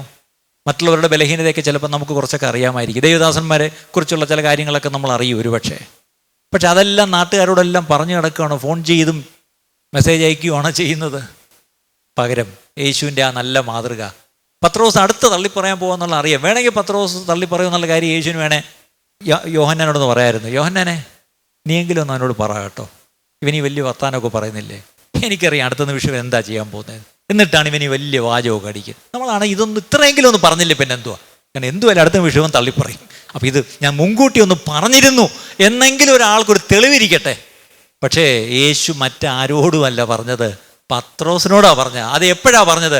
ഞാൻ നിനക്ക് വേണ്ടി പ്രാർത്ഥിച്ചിരിക്കുന്നു എന്ന് പറഞ്ഞിട്ടാ പറഞ്ഞത്. ഇന്ന് ഞാനും നിങ്ങളും അങ്ങനെയാണോ? ഇതൊക്കെയല്ലേ മാതൃക പ്രിയപ്പെട്ടവരെ? ഇതൊക്കെയല്ലേ ക്രിസ്തുവിൻ്റെ ഭാവം? ഇതൊക്കെയല്ലേ നമ്മുടെ ഭാവമായി മാറേണ്ടത്? ഇതൊക്കെയല്ലേ നമ്മൾ മാതൃകയാക്കേണ്ടത്? ക്രിസ്തുവിൻ്റെ ആ ഭാവം. തൻ്റെ അരുമശിഷ്യൻ തന്നെ തള്ളിപ്പറയുമെന്ന് അറിഞ്ഞിട്ടും അവനെ കൊച്ചാക്കാതെ, അവനെ കാട്ടിക്കൊടുക്കാതെ, അവനെ കുഴപ്പത്തിലാക്കാതെ അവന് വേണ്ടി പ്രാർത്ഥിച്ച് അവനെ പൊതിഞ്ഞു പിടിച്ചു. എന്നിട്ട് അവനൊരു മാനസാന്തരത്തിനൊരു അടയാളവും കൊടുത്തു. കോഴി കൂമ്പം നീ ഓർക്കും. 4-ാമത്തെ കാര്യം നമ്മൾ കേട്ടു. അടുത്തത് 5-ാമത്തെ കാര്യം. യോഹന്നാൻ്റെ സുവിശേഷം 12-ാം അധ്യായം 4 മുതൽ 6 വരെ വായിക്കുമ്പോൾ, യോഹന്നാൻ 12-ന്റെ 4 മുതൽ 6 പിന്നീട് മത്തായി 26-ന്റെ 50 അവിടെ എല്ലാം വായിക്കും. എന്നാൽ അവൻ്റെ ശിഷ്യന്മാരിൽ ഒരുത്തനായി അവനെ കാണിച്ചു കൊടുക്കാനുള്ള യൂദാ ഇസ്കരിയോത്താവ് ഈ തൈലം 300 വെള്ളിക്കാശിന് വിറ്റ് ദരിദ്രന്മാർക്ക് കൊടുക്കാൻ ചെയ്ത് എന്ത് എന്ന് പറഞ്ഞു. ഇത് ദരിദ്രന്മാരെ കുറിച്ച് വിചാരമുണ്ടായിട്ടല്ല, അവൻ വായിച്ചേ, അവൻ കള്ളനാകൊണ്ടും. യേശുവിൻ്റെ കൂടെ നടന്ന 12 പേരാ, അതിൽ ഒരാളാരാ? കള്ളനെ എന്താ ഏൽപ്പിച്ചിരിക്കുന്നത് ഇപ്പം? പണസഞ്ചി. അവൻ ട്രഷറി ആക്കാൻ ആരെ കൊള്ളാം? കള്ളന്മാരെ കൊള്ളാം. സഭയിലെ എല്ലാ കള്ളന്മാർക്കായിട്ടും സ്തോത്രം. നമ്മൾ അതിനൊരു നല്ല പേരിട്ടിട്ടുണ്ട്, ഖജാൻജി. സഭയിൽ ആരൊക്കെയുണ്ട്? പ്രസിഡന്റുണ്ട്, സെക്രട്ടറി ഉണ്ട്, പിന്നെ കള്ളനുമുണ്ട്. യേശുവിൻ്റെ കൂടെ 12 പേരുണ്ടായിരുന്ന ഒരുത്തൻ കള്ളനായിരുന്നേ. ഞാനല്ല പറയുന്നത്, വേദോസ്തവ പറയുന്നത്, പരിശുദ്ധാത്മ എഴുതി വെച്ചിരിക്കുന്നു അല്ലേ? അവിടെ അവൻ കള്ളനാകൊണ്ടും പണസഞ്ചി തൻ്റെ പക്കലാകിയാൽ അതിലിട്ടത് എടുത്തു വന്നത് കൊണ്ടും. ചുമ്മാ കള്ളനെന്നങ്ങ് പറയല്ല, ഇവൻ മോഷ്ടിക്കുന്നുണ്ടെന്നുള്ളത് നല്ലവണ്ണം അറിയാൻ കർത്താവിന്. എടാ, ഇവന് മോഷ്ടിക്കുന്നുണ്ടെന്ന് അറിഞ്ഞിട്ടും അവൻ്റെ കയ്യിൽ സഞ്ചി കൊടുത്തത് ആലോചിച്ച് നോക്കിയേ. വെട്ടിക്കുമെന്ന് കണ്ടിട്ട് പിന്നെ അവനെ ട്രഷറാക്കുമോ? ഇല്ല. എത്രയും പെട്ടെന്ന് അവനെ മാറ്റും, അടുത്ത വിശ്വസ്തനെ ആക്കും. പക്ഷേ ആ 3.5 കൊല്ലത്തെ കാലാവധി, ആ ടേം മുഴുവൻ ട്രഷറർ ആര് തന്നെയായിരുന്നു? യൂദാസ് തന്നെയായിരുന്നു. ഇതിൽ നമുക്ക് എന്ത് പഠിക്കാം? Will you hate someone if they betray you? നമ്മളെ ആരെങ്കിലും ഒറ്റിക്കൊടുത്താൽ, നമ്മെ വഞ്ചിച്ചാൽ, നമ്മെ കുഴപ്പത്തിലാക്കിയാൽ, നമുക്ക് മാനനഷ്ടം വരുത്തിയാൽ, നമ്മെ വല്ലാണ്ട് പീഡിപ്പിച്ചാൽ നമ്മൾ അവരെ വെറുക്കുമോ? പ്രിയപ്പെട്ടവരെ? നമുക്ക് ആദ്യം വരുന്ന വികാരം അവരോടുള്ള വെറുപ്പാണ്. We will definitely start hating dum. എനിക്കിനി അവനെ കാണണ്ട, ഇനി അവനെ ആ സ്ഥാനത്ത് വെക്കരുത്, ആ സഞ്ചിങ് മേടിക്കുക, വേറെത്തിന് കൊടുക്കുക. ഇതൊക്കെയാണ് നമ്മൾ പെട്ടെന്ന് ചെയ്യുന്നത്. അല്ലെങ്കിൽ അവൻ ഈ മോഷ്ടിക്കുമ്പം അപ്പം പിടിച്ച് അവൻ എന്ത് ചെയ്യും? കൈയോടെ പിടിച്ചില്ല, വിജിലൻസുകാർ വന്ന് കൈക്കൂലി മേടിച്ച് ഓഫീസറെ പിടിക്കുന്ന പോലെ അപ്പോഴേ പിടിച്ച് എന്ത് ചെയ്യും? എക്സ്പോസ് ചെയ്യും. പക്ഷെ എൻ്റെ യേശു ഇവൻ ഇടയ്ക്കിടയ്ക്ക് മോഷ്ടിക്കുന്നുണ്ടെന്ന് അറിഞ്ഞിട്ടും 3.5 കൊല്ലം അവൻ്റെ ഫുൾ ടേം പൂർത്തിയാക്കാൻ അനുവദിച്ചു. ചർച്ചക്കോടി അനുവദിക്കുമോ പാസ്റ്ററേ? ഞാനും നിങ്ങളും അനുവദിക്കത്തില്ല, നമ്മുടെ സഭകളും അനുവദിക്കത്തില്ല. പക്ഷെ എൻ്റെ യേശു ഒരു കള്ളനെ അനുവദിച്ചു. അത് കള്ളത്തനം ചെയ്യാനുള്ള ലൈസൻസ് അല്ല, അത് യേശുവിൻ്റെ ഒരു മാതൃകയാണ്. ഒരു തെളിവും കൂടെ പറയാം. അവൻ വന്ന് ഒരു ചുംബനം കൊണ്ടാണ് കാട്ടിക്കൊടുക്കാൻ വന്നത്, അതായിരുന്നു സിഗ്നൽ. അവൻ വന്ന് ചുംബിക്കാൻ വന്നിട്ട് അടുത്തോട്ട് വന്നപ്പം എന്തുവാ യേശു അവനെ വിളിച്ചത്? സ്നേഹിത, മൈ ഫ്രണ്ട് എന്നായിരുന്നു. എന്നെ കാട്ടിക്കൊടുക്കുമെന്ന് എനിക്ക് നല്ല ബോധ്യമുള്ളവൻ വന്നിട്ട് ഈ അഭിനയം ചിങ്ങോട്ട് വന്ന് എന്നെ കെട്ടിപ്പിടിക്കുമ്പം ഞാനായിരുന്നു അവൻ്റെ ചെവി എന്തു പറഞ്ഞേനെ? ദുഷ്ട, കള്ള, ചതിയ. നിങ്ങൾ പറഞ്ഞോ ബാക്കി വാക്കുകളൊക്കെ. നമ്മളെ ചതിക്കുന്നവരെ സ്നേഹിത എന്ന് വിളിക്കാൻ പറ്റുമോ? ഇവിടിരിക്കുന്ന ചതിക്കപ്പെട്ടുള്ള ആരെങ്കിലും ഉണ്ടോ? ഏതെങ്കിലും തരത്തിൽ? തീർച്ചയായിട്ടും പലതരത്തിൽ മനുഷ്യർ നമ്മളെ ചതിച്ചിട്ടുണ്ട്. പക്ഷേ അവരെ സ്നേഹിച്ച സ്നേഹിത എന്ന് വിളിക്കാൻ പറ്റുമോ? പ്രിയപ്പെട്ടവരെ? യേശുവിൻ്റെ ഭാവമാണ് അത്. ആ യേശുവിൻ്റെ ഭാവം നമ്മളൊന്ന് മാതൃകയാക്കുന്നത് കൊള്ളാം. അടുത്തത് യോഹന്നാൻ 18 അധ്യായത്തിൽ 10 വാക്യം 11 വാക്യം. യോഹന്നാൻ 18 10 11. ശിമോൻ പത്രോസ് തനിക്കുള്ള വാളൂരി മഹാപുരോഹിതൻ്റെ ദാസനെ വെട്ടി അവൻ്റെ വലത് കാൽ അറുത്ത് കളഞ്ഞു. ആ ദാസന് മൽക്കോസ് എന്ന് പേര്. അവൻ്റെ പേര് പറഞ്ഞിട്ട് എന്താ കാര്യം എന്ന് എനിക്ക് മനസ്സിലാവുന്നില്ല. യേശു പത്രോസിനോട് വാൾ ഉറയിലിടുക, പിതാവ് എനിക്ക് തന്ന പാനപാത്രം ഞാൻ കുടിക്കണ്ടായോ എന്ന് പറഞ്ഞു. ഇതേ ഭാഗം മത്തായി റിപ്പോർട്ട് ചെയ്യുമ്പം 26:59 അവിടെ ഇരിക്കുന്നത് എന്താണ്? വാൾ ഉറയിലിടുക, വാൾ എടുക്കുന്നവനൊക്കെയും വാളാൽ നശിക്കും.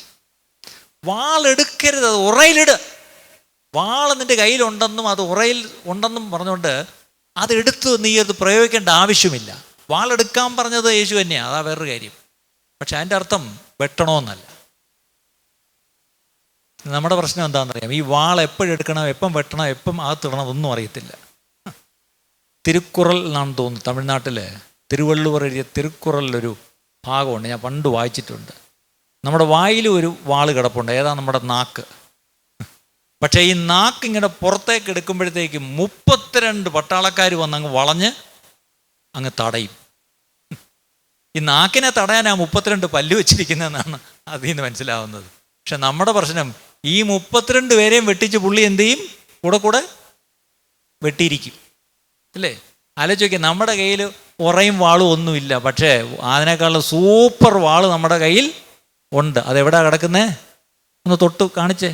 അയ്യോ, വിശുദ്ധന്മാരൊക്കെ ഒന്ന് തൊട്ട്, വിശുദ്ധ മതികളൊക്കെ തൊട്ട് കാണിച്ചേ. നമ്മുടെ വായിക്കാത്തുണ്ടെന്നൊരു ഉഗ്രം വാള്. ആദ്യം ഈ പറഞ്ഞ പോലെ സമയത്തും അസമയത്തും സ്ഥാനത്തും അസ്ഥാനത്തും ഒക്കെ എടുത്ത് നമ്മൾ വെട്ടാറുണ്ട്. ഇന്ന് കേട്ടോണം ദൈവവചനം, വാൾ ഉറയിലിടുക, വാൾ ഉറയിലിടുക, അല്ലേ? ഉറയിലിടുക. ഇനി യേശു പീലാത്തോസിനോട് പറഞ്ഞൊരു കാര്യം യോഹന്നാൻ 19:10-11 വാക്യത്തിലുണ്ട്. യോഹന്നാൻ 19:10-11 അവിടെ യേശു പറയുക, നീ എന്നോട് സംസാരിക്കുന്നില്ലയോ എന്ന് പീലാത്തോസ് ചോദിക്കുമ്പം, എനിക്ക് നിന്നെ ക്രൂശിപ്പാൻ അധികാരമുണ്ടെന്നും നിന്നെ വിട്ടയപ്പാൻ അധികാരമുണ്ടെന്നും നീ അറിയുന്നില്ലയോ എന്ന് ചോദിച്ചതിന് യേശു ഒരു ഉത്തരം പറഞ്ഞു. എന്താണെന്നറിയാമോ? മേലിൽ നിന്ന് നിനക്ക് കിട്ടിയിട്ടില്ല എങ്കിൽ എൻ്റെ മേൽ നിനക്ക് ഒരധികാരവും ഉണ്ടാകുകയില്ലായിരുന്നു. അതുകൊണ്ട് എന്നെ നിന്റെ പക്കൽ ഏൽപ്പിച്ചവനധികം പാപമുണ്ട് എന്ന് ഉത്തരം പറഞ്ഞു. അതിൻ്റെ അർത്ഥം, വാള് കൊണ്ടൊന്നും ആരും എന്നെ രക്ഷിക്കണ്ട, ഞാനും വാളെടുക്കുന്നില്ല. ഞാൻ ഇപ്പം അപേക്ഷിച്ച എൻ്റെ പിതാവ് ആരെ അയക്കുമെന്നുള്ളത് വേണേ കണ്ടോ, പക്ഷെ ഞാനത് ചെയ്യത്തില്ല. ഇതാണ് യേശുവിൻ്റെ ഭാവം, പ്രിയപ്പെട്ടവരെ. ഇന്നാലോചിച്ച് നോക്കിയേ, നമ്മളെ സംരക്ഷിക്കാൻ എന്തുമാത്രം വാള് നമ്മൾ എടുക്കാറുണ്ട്. നമ്മളെത്ര വാളും കൊണ്ടാണ് കോടതിയും പോലീസ് സ്റ്റേഷനും ഒക്കെ കയറി ഇറങ്ങി നടക്കുന്നത്. ഈ വാളെല്ലായിടത്തും വെട്ടിയിട്ട് നമ്മളെത്ര ഈ പറഞ്ഞ പോലെ പ്രയോജനം ഉണ്ടായി, പ്രിയപ്പെട്ടവർ. വാളെടുത്തവരൊക്കെ വാളുകൊണ്ട് നശിച്ചിട്ടല്ലേ ഉള്ളൂ, പ്രിയപ്പെട്ടവരെ. ചരിത്രം അതല്ലേ പഠിപ്പിക്കുന്നത്, അല്ലേ? സഭകളുടെ ചരിത്രം പോലും അങ്ങനെയാണ്. ഏതൊക്കെ സഭ വാളെടുത്ത് വെട്ടിയിട്ടുണ്ടോ ആ സഭകൾ ഈ പറഞ്ഞ അതേ വാളുകൊണ്ട് നശിച്ചിട്ടുണ്ട്. കേസ് പറഞ്ഞ് പോയ സഭകൾ ഇന്നുവരെ രക്ഷപ്പെട്ട് കാണുന്നില്ല. സത്യം ഞാൻ തുറന്നു പറയാം. അതുകൊണ്ട് ഇന്ന് ഈ കഷ്ടാനുഭവ ആഴ്ചയിൽ ഒരു തീരുമാനം എടുക്കാം. കർത്താവേ, ഞാൻ വാളെടുക്കുകയില്ല, ഞാൻ വാളെന്ത് ചെയ്യും? ഉറയിലിടും, അല്ലേ? അപ്പം അതിൻ്റെ പോയിൻ്റ് എന്തായിരുന്നു ശരിക്കും പറഞ്ഞാൽ? അതായത്, എൻ്റെ ശത്രുക്കൾക്ക് നേരെ ഞാൻ ജഡികമായ ഒരു ആയുധങ്ങളും എടുക്കുകയില്ല. കാര്യം, എൻ്റെ ദൈവം അനുവദിക്കാത്ത ഒരു കാര്യവും എൻ്റെ ശത്രുക്കൾക്ക് എന്നോട് ചെയ്യുവാൻ കഴിയില്ല. അല്ലെങ്കിൽ മനുഷ്യർക്ക് എന്നോട്, എൻ്റെ ദൈവം അനുവദിക്കുന്നത് വരെ മാത്രമേ എനിക്ക് നേരെ അവർക്ക് ചെയ്യാൻ കഴിയുള്ളൂ. അതിനപ്പുറം, സഹിക്കുന്നതിനപ്പുറം, സഹിക്കാവുന്നതിനപ്പുറം ഒരിക്കലും എൻ്റെ ദൈവം അനുവദിക്കത്തില്ല. ഒരുപക്ഷെ എന്നെ കേൾക്കുന്ന എൻ്റെ സൗരങ്ങളെ, നിങ്ങൾ കടന്നു പോകുന്ന വിഷയങ്ങളും പ്രശ്നങ്ങളും ഒക്കെ പലതാവാം. പക്ഷെ ഒന്നോർത്തോണം, അത് ദൈവം അനുവദിക്കുന്നത് കൊണ്ടാണെന്ന് ഓർത്തോണം, അല്ലേ? ദൈവം അനുവദിക്കുന്നതിന് അപ്പുറമായിട്ട് ഒരിക്കലും ഒരു ഇഞ്ച് പോലും അവർക്ക് നീങ്ങാൻ പറ്റത്തില്ല. പക്ഷെ അവിടെ നിങ്ങളുടെ പ്രതികരണം യേശുവിൻ്റെ മാതൃകയായിരിക്കണം. എന്താണ് മാതൃക? ജഡത്തിൽ പ്രതികരിച്ചില്ല, വാളെടുക്കാൻ അനുവദിച്ചില്ല. യേശുവിന് വേണ്ടി പത്രോസ് വാളെടുത്തപ്പം അതിനെ തടഞ്ഞു. ഇന്ന് നമുക്ക് വേണ്ടി ആരെങ്കിലുമൊക്കെ വാളെടുത്ത് നമ്മളെ ഒന്ന് പ്രൊട്ടക്റ്റ് ചെയ്യുകയോ ഒന്ന് കവർ ചെയ്യുകയൊക്കെ ചെയ്താൽ നമുക്കൊരു സന്തോഷമാണ്.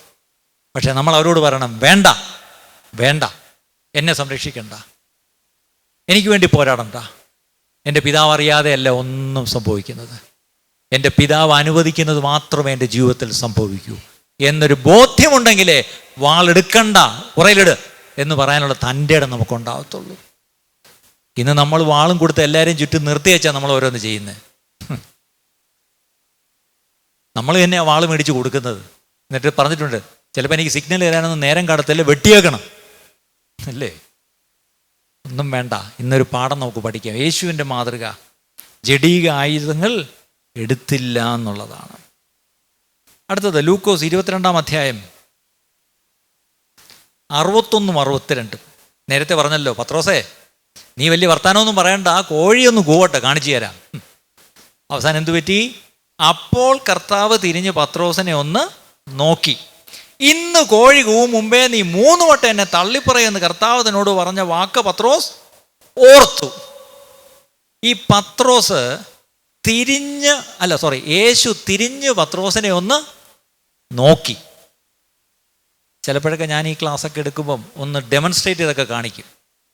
നന്നായിട്ട് അഭിനയിക്കാൻ അറിയാവുന്ന, നാടകത്തിൽ വലിയ അഭിനയിച്ച് അവാർഡ് മേടിച്ച് വലിയൊരു ഉണ്ടെങ്കിൽ, സ്കൂളിലെങ്ങാണ് നാടകത്തിൽ അഭിനയിച്ച് പ്രൈസ് വാങ്ങിച്ചവരുണ്ടോ? അയ്യോ, നമ്മൾ നാടകത്തിൽ അഭിനയിക്കത്തില്ലല്ലേ, സോറി, ക്ഷമിക്കണം, തെറ്റായ ചോദ്യം. അഭിനയിക്കാൻ അറിയാവുന്നതിന് മുന്നോട്ട് ഒരു ഭാവം ഒന്ന് അഭിനയിച്ച് കാണിച്ചാൽ മതി. യേശുവിനെ ഇങ്ങനെ കൊണ്ടുപോകുമ്പം എന്ത് ചെയ്യുന്നു? കോഴി ഇങ്ങനെ ഒന്ന് കൂവി. പത്രോസ് അവിടെ കാണ്ടം മറഞ്ഞു നിന്ന് ഇങ്ങനെ നോക്കിക്കൊണ്ടിരിക്കുക. യേശു പെട്ടെന്ന് നിന്നിട്ട് തിരിഞ്ഞ് ആ പത്രോസ് നിന്നിടത്തേക്കൊന്ന് നോക്കി. ആ കോഴിയുടെ കൂവലും യേശുവിൻ്റെ തിരിയലും ഇതൊന്ന് ആർക്കെങ്കിലും ഒന്ന് മുന്നോട്ടൊന്ന് കാണിക്കാമോ?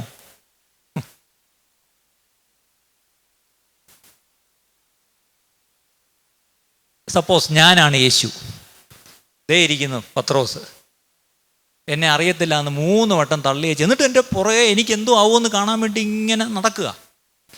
അപ്പോഴാണ്ട് ഇവിടെ എത്തിയപ്പം കോഴിയാണ്ട് ഇവിടുന്നുണ്ട് ഒറ്റ കൂവല്.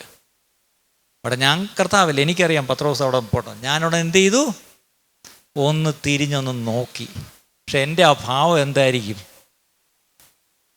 കണ്ടടാ, ഞാൻ പറഞ്ഞില്ലേ, നീ എന്തോ പറഞ്ഞ, ഞാൻ നിൻ്റെ കൂടെ മരിക്കാൻ തയ്യാറാണ്, എന്തിനടാ?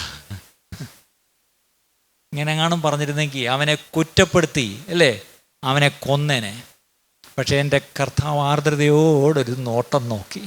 പക്ഷെ ആ നോട്ടം പത്രോസിൽ വരുത്തിയ മാറ്റം എന്താണെന്നറിയാമോ? അടുത്ത വാക്യത്തിലുണ്ട്, പുറത്തിറങ്ങി അതിദുഃഖത്തോടെ പൊട്ടിക്കരഞ്ഞു. അതിൻ്റെ അർത്ഥം ആ കർത്താവ് നോക്കിയ ഒറ്റ നോട്ടം, അത് കുറ്റപ്പെടുത്തുന്ന നോട്ടമല്ല, അത് തന്നെ വിധിക്കുന്ന നോട്ടമല്ലായിരുന്നു, അത് തന്നെ ശിക്ഷിക്കുന്ന നോട്ടം. നമ്മുടെയൊക്കെ നോട്ടം, അയ്യോ എൻ്റെ പൊന്നെ, നമ്മുടെയൊക്കെ ഒരു നോട്ടം കണ്ടാണ് നമ്മൾ പറയല്ലോ, അയ്യോ ഒരു നോട്ടത്തിൽ ഭസ്മമാക്കി മറ്റുള്ളവരെ നോക്കി ഭസ്മമാക്കാൻ നമുക്ക് കഴിയും. അങ്ങനത്തെ നോട്ടമൊക്കെ നമ്മൾ നോക്കിക്കളയും. ചിലപ്പോൾ സ്റ്റേജിൽ ഇരുന്ന് പാസ്റ്റർമാർ നോക്കുന്നൊരു നോട്ടമുണ്ട്. ഇപ്പോഴൊക്കെയല്ലേ ഇവരെ കസേര ഇട്ടിരുത്തിന്, പണ്ട് ഇവർ പായില്ല, എന്നിട്ട് നല്ല വെള്ള വിരി, മേശവിരി വിരിച്ചിട്ടുണ്ട്, എന്നിട്ട് കൂടെ വിരി പൊക്കിയൊരു നോട്ടമുണ്ട്. പഴയ ആൾക്കാർക്കൊക്കെ ഇത് പറഞ്ഞാൽ മനസ്സിലായി. ഇന്നത്തെ ന്യൂജൻ പിള്ളേർക്കൊന്നും ഇത് മനസ്സിലാകത്തല്ലോ പാസ്റ്ററെ. നമ്മൾ അനുഭവിച്ച ആ നല്ല കാലങ്ങളൊക്കെ ഇവരൊന്നും ഇല്ലാന്ന്. ഇവനാ കൂടി ഫോണിൽ കൂടെ ഉള്ള ഒരു സന്തോഷമല്ലേ ഉള്ളൂ. നമ്മുടെ അന്നത്തെ കലാപരിപാടികൾ എന്തൊക്കെയായിരുന്നു? ആ പായുടെ ഓരോ ഇഴ ഇങ്ങോട്ട് ഇളക്കിയെടുക്കുമ്പം ഇതേ കൂടെ നോക്കി ഒരു വിരട്ടും. അയ്യോ, അതൊക്കെ ആ പായുടെ മണം പോലും ഇപ്പോഴും നമ്മുടെ മൂക്കിൽ നിൽപ്പുണ്ട്. ഇപ്പോഴും ആ കാലമൊക്കെ പോയി. പഴയ ക്യാമ്പുമൊക്കെ ഞാനും ഓർക്കുന്നുണ്ട് ചിലതൊക്കെ അല്ലേ. അപ്പം ഇവിടെ ആ യേശുവിൻ്റെ നോട്ടം നമുക്കൊരു മാതൃകയാണ്. നമ്മളെ തള്ളിപ്പറഞ്ഞവരെ നമ്മളെങ്ങനെ നോക്കും? ഇനി നോക്കുന്നത് നമ്മൾ വലിയ വിജയത്തിലാണ് നോക്കുന്നത്. കാരണം ഞാൻ പറഞ്ഞ പോലെ പറ്റിയില്ലേ, കോഴി ഞാൻ പറഞ്ഞില്ലേ, കോഴി കൂവി. അവനെ കുറ്റപ്പെടുത്തുന്ന നോട്ടമല്ല, അവനെ അനുതാപത്തിലേക്കും മാനസാന്തരത്തിലേക്കും മടക്കി വരുത്തുന്ന നോട്ടമായിരുന്നു. സ്തോത്രം. ഇന്ന് എൻ്റെയും നിങ്ങളുടെയും നോട്ടം, അതും ആരെ നോക്കുമ്പോഴാ? നമ്മുടെ സ്നേഹിതരെ നോക്കുമ്പോഴല്ല, നമ്മെ ചതിച്ചവരെ, നമ്മെ തള്ളിപ്പറഞ്ഞവരെ നോക്കുന്ന ആ ഒറ്റ നോട്ടം അവരെ മടക്കി കൊണ്ടുവരും, അവരെ മാനസാന്തരത്തിലേക്ക് നടത്തും, അവരിൽ മാറ്റമുണ്ടാകും, അവർക്ക് അനുതാപം ഉണ്ടാകും. ആ തരത്തിലുള്ള നോട്ടം. അവനോട് ക്ഷമിച്ചാണ് നോക്കിയതെന്ന് ഞാൻ വിശ്വസിക്കുന്നു, അവനെ സ്നേഹിച്ചാണ് നോക്കിയതെന്ന് വിശ്വസിക്കുന്നു. ഇന്ന് എൻ്റെയും നിങ്ങളുടെയും സ്നേഹത്തോടെയും ക്ഷമയോടെയുമുള്ള നോട്ടം അനേകരെ അനുതാപത്തിലേക്കും മാനസാന്തരത്തിലേക്ക് കൊണ്ടുവരുമാറാകട്ടെ. സമയം പോകുന്നതോടെ ഞാൻ മുന്നോട്ട് പോവുകയാണ്. അടുത്തത് മത്തായി 26-ാം അധ്യായം 62, 63, മത്തായി 26, 62, 60. ഞാൻ ഈ പറയുന്ന എല്ലാം പുതിയ നിയമത്തിലെ വചനങ്ങൾ മാത്രമാണ് ഞാൻ എടുത്ത് പറയുന്നത്, ഓർക്കണം അല്ലേ. അവിടെ മഹാപുരോഹിതൻ എഴുന്നേറ്റ് അവനോട്, നീ ഒരു ഉത്തരവും പറയുന്നില്ലയോ? ഇവർ നിന്റെ നേരെ സാക്ഷ്യം പറയുന്നത് എന്താന്ന് ചോദിച്ചു. യേശുവോ മിണ്ടാതിരുന്നു. മഹാപുരോഹിതൻ പിന്നെ അവനോട്, നീ ദൈവപുത്രനായ ക്രിസ്തു തന്നെയോ? പറക എന്ന് ഞാൻ ജീവനുള്ള ദൈവത്തെ കൊണ്ട് നിന്നോട് ആണയിട്ട് ചോദിക്കുന്നു എന്ന് പറഞ്ഞു. യേശു അവനോട്, ഞാനാകുന്നു. ഇനി മനുഷ്യപുത്രൻ സർവശക്തന്റെ വലതുഭാഗത്ത് ഇരിക്കുന്നതും ആകാശമേഘങ്ങളെ വാഹനമാക്കി വരുന്നതും നിങ്ങൾ കാണുമെന്ന് ഞാൻ പറയുന്നു.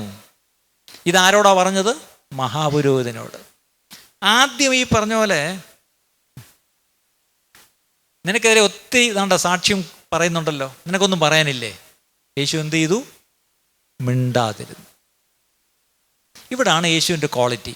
മിണ്ടാതിരിക്കേണ്ടടുത്ത് മിണ്ടാതിരിക്കാൻ എൻ്റെ യേശുവിന് അറിയാം. നമ്മളോ മിണ്ടാതിരിക്കേണ്ടടുത്ത് എല്ലാം കയറി എന്ത് ചെയ്യും? മിണ്ടും. അടുത്തത് എന്തുവാ ചോദിച്ചത്? എന്തു ആണായിട്ട് ചോദിച്ചത്? നീ ക്രിസ്തുവാണോ? അപ്പോഴെന്ത് ചെയ്യും? മിണ്ടി. ഇന്ന് നമ്മളോ ക്രിസ്തുവിൻ്റെ സാക്ഷി ആകേണ്ട സമയത്ത് മിണ്ടത്തില്ല. ഇതാണ് നമ്മുടെ പ്രശ്നം. നമ്മളും ക്രിസ്തുവും തമ്മിലുള്ള വ്യത്യാസം ഇത്രയേ ഉള്ളൂ. യേശു മിണ്ടാതിരിക്കേണ്ടടുത്ത് മിണ്ടാതിരുന്നു, മിണ്ടേണ്ടടുത്ത് മിണ്ടി. നമ്മളോ മിണ്ടാതിരിക്കേണ്ട സമയത്ത് മിണ്ടും, മിണ്ടേണ്ട സമയത്ത് മിണ്ടത്തില്ല. അങ്ങനെയുള്ളവരൊക്കെ ഒന്ന് കൈപൊക്കിക്കേ. ആരുമില്ല. യേശുവിൻ്റെ മൗനത്തിങ്കൽ ആശ്ചര്യപ്പെട്ടു എന്നൊരു വാക്യം തൊട്ട് താഴെ തന്നെ ഉണ്ടത്. മത്തായി 27 പീലാത്തോസ് ഒരു ചോദ്യം ചോദിച്ചു. ഇതേ ചോദ്യം തന്നെയാണ്.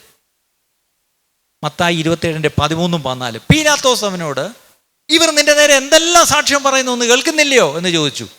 അവൻ ഒരു വാക്കിന് ഉത്തരം പറയായാൽ നാടുവാഴി അത്യന്തം ആശ്ചര്യപ്പെട്ടു. And he marvelled at his silence എന്നാണ് ഇംഗ്ലീഷ് ബൈബിളിൽ. അതായത് ഈ നാടുവാഴി പീലാത്തോസ് ആശ്ചര്യപ്പെടുക. ഇയാൾക്കെതിരെ ഇത്രയും പേര് വന്ന് സാക്ഷ്യം പറഞ്ഞിട്ടും ഇയാളൊരു വാക്ക് എന്ത് ചെയ്യുന്നില്ല? പറയുന്നില്ല. ഇയാൾക്ക് ഡിഫെൻഡ് ചെയ്യാം തന്നെ, പക്ഷെ ചെയ്യുന്നില്ല. എന്നിട്ട് ആ യേശുവിൻ്റെ മൗനത്തിങ്കൽ നാടുവാഴി എന്ത് ചെയ്തു? ആശ്ചര്യപ്പെട്ടു. ഇന്ന് നമ്മുടെയൊക്കെ വർത്താനം കേട്ടിട്ട് നാട്ടുകാർ ആശ്ചര്യപ്പെടുക. ഇവനൊരു പാസ്റ്ററാണോ എന്നിട്ടാണോ ഇങ്ങനെ സംസാരിക്കുന്നത്? ഇവളൊരു വിശ്വാസിയാണോ എന്നിട്ടാണോ ഇങ്ങനെ സംസാരിക്കുന്നത്? നമ്മുടെ വർത്താനത്തിങ്കിൽ ജനങ്ങൾ ആശ്ചര്യപ്പെടുന്നുണ്ട്, പക്ഷെ മൗനത്തിങ്കലല്ല. നമ്മുടെ വർത്താനത്തിങ്കിൽ ചിലപ്പോഴെങ്കിലും നമ്മുടെ ഭാഷ, മറുഭാഷയല്ല, ചിലപ്പം അറിയാലോ അല്ലേ, അന്യായ ഭാഷ. അതെ, പണ്ടൊരു ഉപദേശി പറഞ്ഞു, എനിക്ക് ദേഷ്യം വരുമ്പോൾ അന്യഭാഷ വരും കേട്ടോ ബ്രദറെ എന്ന് പറഞ്ഞു. അത് പ്രത്യേകിച്ച് ആ അന്യഭാഷ വരുന്നത് കമ്മിറ്റി മാത്രമേ ഉള്ളൂ. ചർച്ച് കമ്മിറ്റി കൂടുമ്പോൾ പുള്ളി ഭയങ്കരമായിട്ട് അന്യഭാഷ പറയും. ആലോചിച്ച്, ബ്രദറെ ഇത് ശരിയാണോ? അതെ, എനിക്കൊരു ചെറിയ പ്രശ്നമുണ്ട്, എനിക്ക് ദേഷ്യം വരുമ്പോൾ എന്ത് ചെയ്യും? അങ്ങനൊരു ഭാഷ വരും. ഇന്ന് അങ്ങനത്തെ അന്യായ ഭാഷയും ഒക്കെ നിർത്തിക്കോണം. മൗനമായിരിക്കേണ്ടടുത്ത് മൗനമായിരിക്കണം. മൗനമായി വായ്പൂട്ടി നിൽക്കേണ്ടടുത്ത് മൗനമായി നിൽക്കണം. അവിടെ നമുക്കെതിരെ പല സാക്ഷികളുണ്ട്, പക്ഷേ അതിനൊന്നും മറുപടി പറയണ്ട, മൗനമായിരിക്കേ. പക്ഷേ നീ ദൈവത്തനാണോ എന്ന് ചോദിച്ചപ്പോൾ അവിടെ മൗനമായിരുന്നില്ല, ആണ് എന്ന് എഴുന്നേറ്റ് പറഞ്ഞു. ഇന്ന് ഞാനും നിങ്ങളും കർത്താവിൻ്റെ സാക്ഷികളാകാൻ നമ്മുടെ വാ തുറക്കണം. പക്ഷേ നമുക്കെതിരെ ആരെന്തു പറഞ്ഞാലും, ശത്രു എന്ത് തന്നെ അപവാദം പറഞ്ഞാലും നമ്മളൊന്നും പറയണ്ട. എന്ത് ചെയ്യണം? കാര്യം കർത്താവിൻ്റെ കരുത്തിലോട്ട് ഏൽപ്പിച്ചിട്ട് മൗനമായിട്ടിരിക്കണം. ഇതൊരു മാതൃകയാണോ പ്രിയപ്പെട്ടവരെ? ഇതൊരു മാതൃകയാക്കാൻ കൊള്ളാവുന്നൊരു കർത്താവിൻ്റെ ഒരു മാതൃകയാണോ?